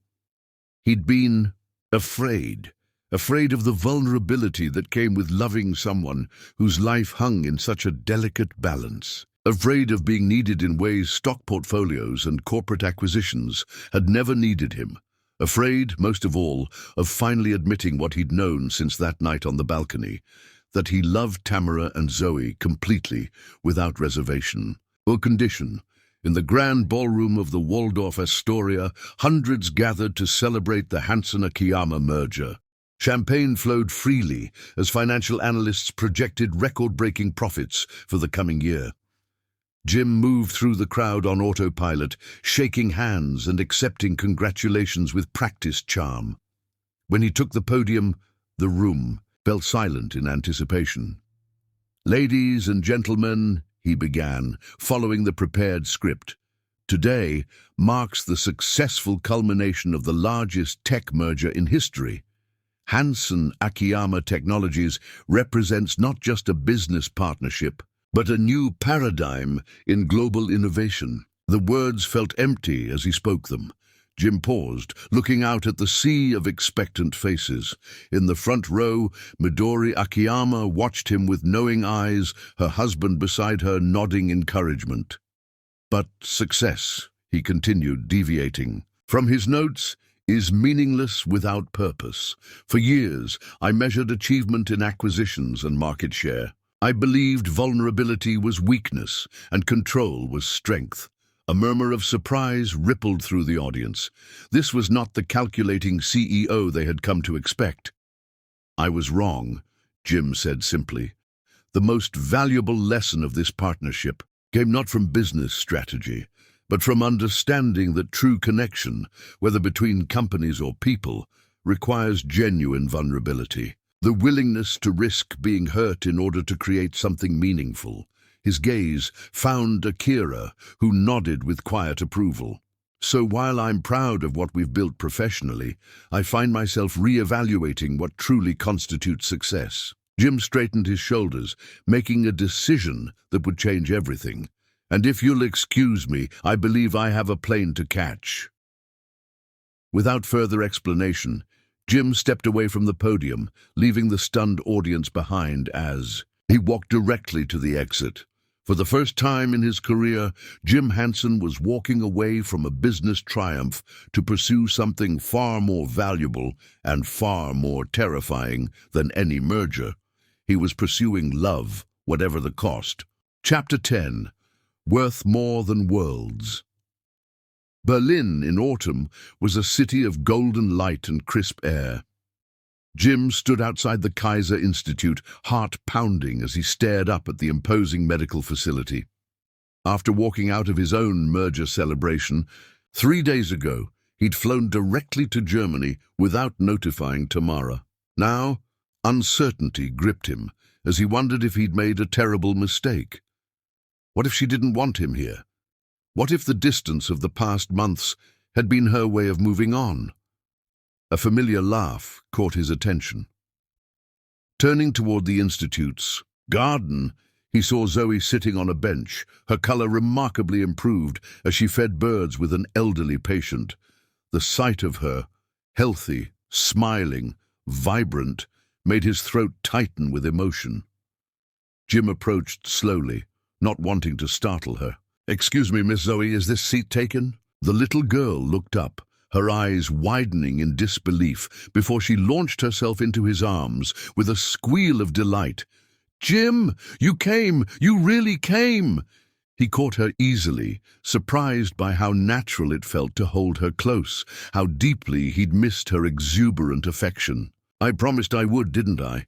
Auntie Tam said you were too busy with your big business deal," Zoe informed him, pulling back to study his face. but I told her you'd come anyway because you love us."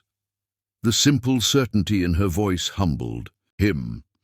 "You're very wise for someone who still believes in unicorns," he said, attempting to mask how deeply her words affected him. Zoe grinned. "Unicorns might be real. The doctors fixed my lungs when everyone said they couldn't." "Speaking of which, you look amazing," Jim said, noticing how she breathed easily, without any supplemental oxygen. "Dr. Keller says I'm his star patient," she declared proudly. "I can even run now. Want to see?" Before Jim could respond, a familiar voice called from across the garden. "Zoe, it's time for your—" Tamara stopped abruptly when she saw Jim, her expression freezing in shock. She looked different, more confident somehow, her hair longer, her simple sundress a stark contrast to the designer clothes she'd worn in New York, beautiful in a way that made his carefully prepared speech dissolve into incoherence.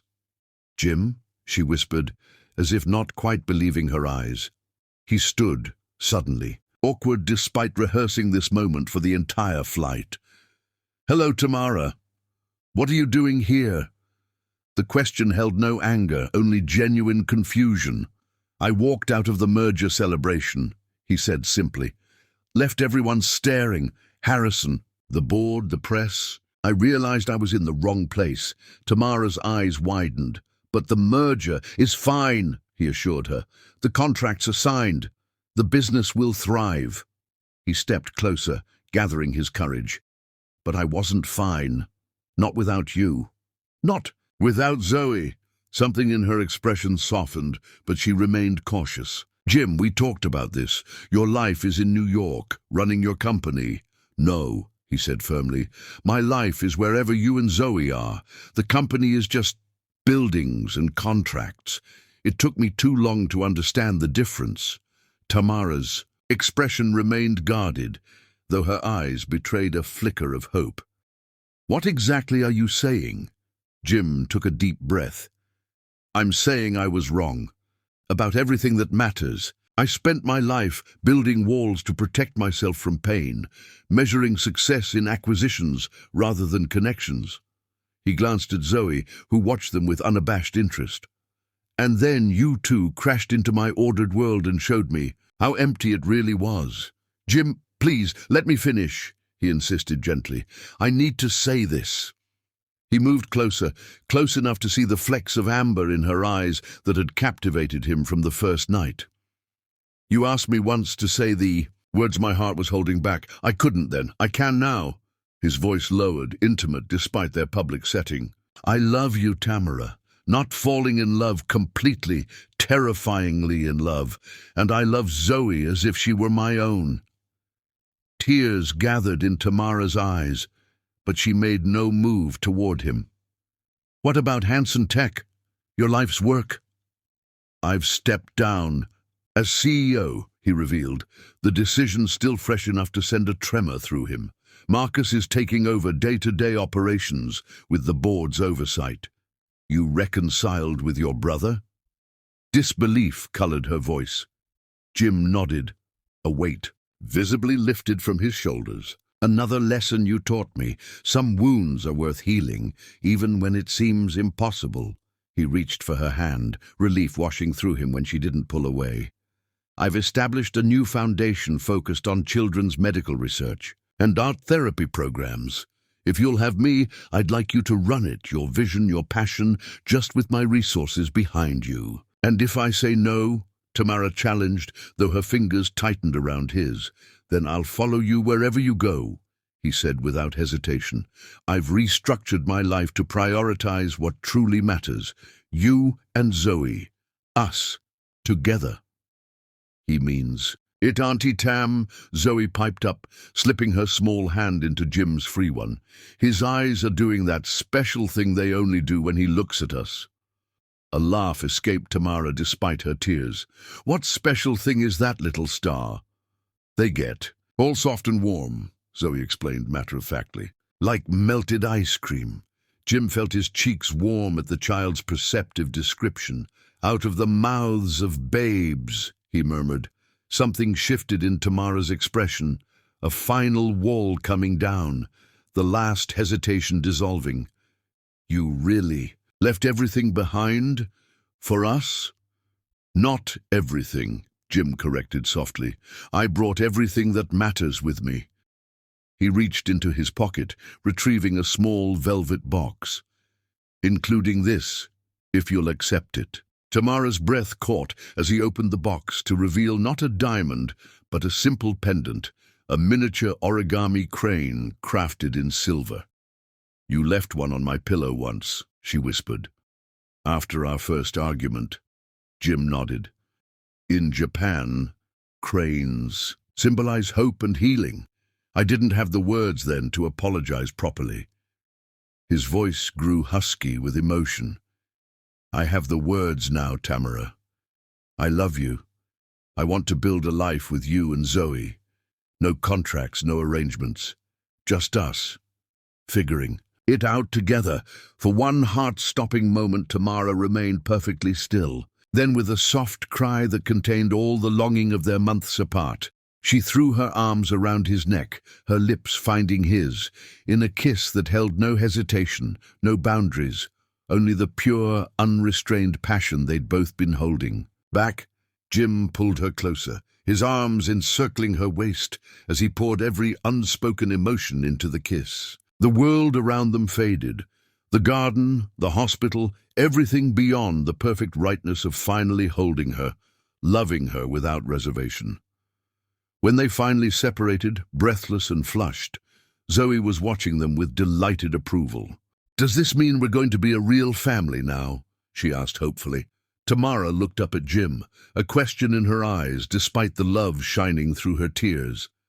Yes, he answered, his gaze never leaving Tamara's face. If that's what you both want. More than anything, Tamara whispered, rising to her tiptoes to press another soft kiss to his lips. Then I have one more question, Jim said, his voice wavering slightly as he reached into his pocket again. This time, he withdrew a small, square box that made Tamara's eyes widen.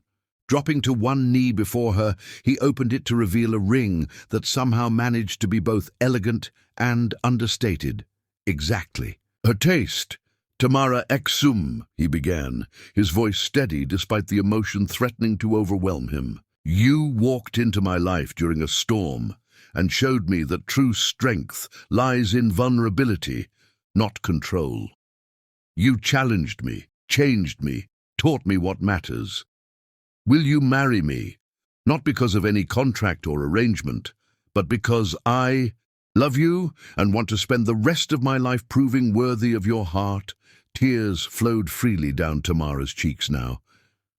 Yes, she whispered. Yes, Jim Hanson, I will marry you.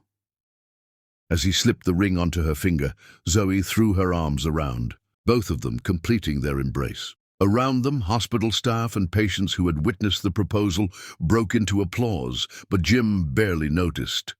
His entire world had narrowed to the two people in his arms, the family he'd never known he needed until a thunderstorm changed everything. Later that evening, in the privacy of Tamara's apartment near the Institute, they surrendered completely to the passion they'd been denying for months. His hands traced every curve of her body with reverent desire as her fingers mapped the planes of his chest. Lips met with hunger, no longer restrained, breath mingling as barriers dissolved completely between them. Each touch, each whispered. Endearment healed the wounds of their separation, building toward a union that transcended physical pleasure to touch something deeper, the joining of two souls who had found in each other their perfect complement. As Jim held Tamara in his arms, afterward, her head resting on his chest, he marveled at the journey that had brought them here, from a cold business arrangement to a love more powerful than either had imagined possible.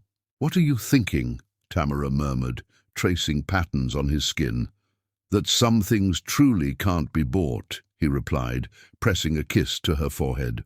They have to be earned through trust, respect, and love.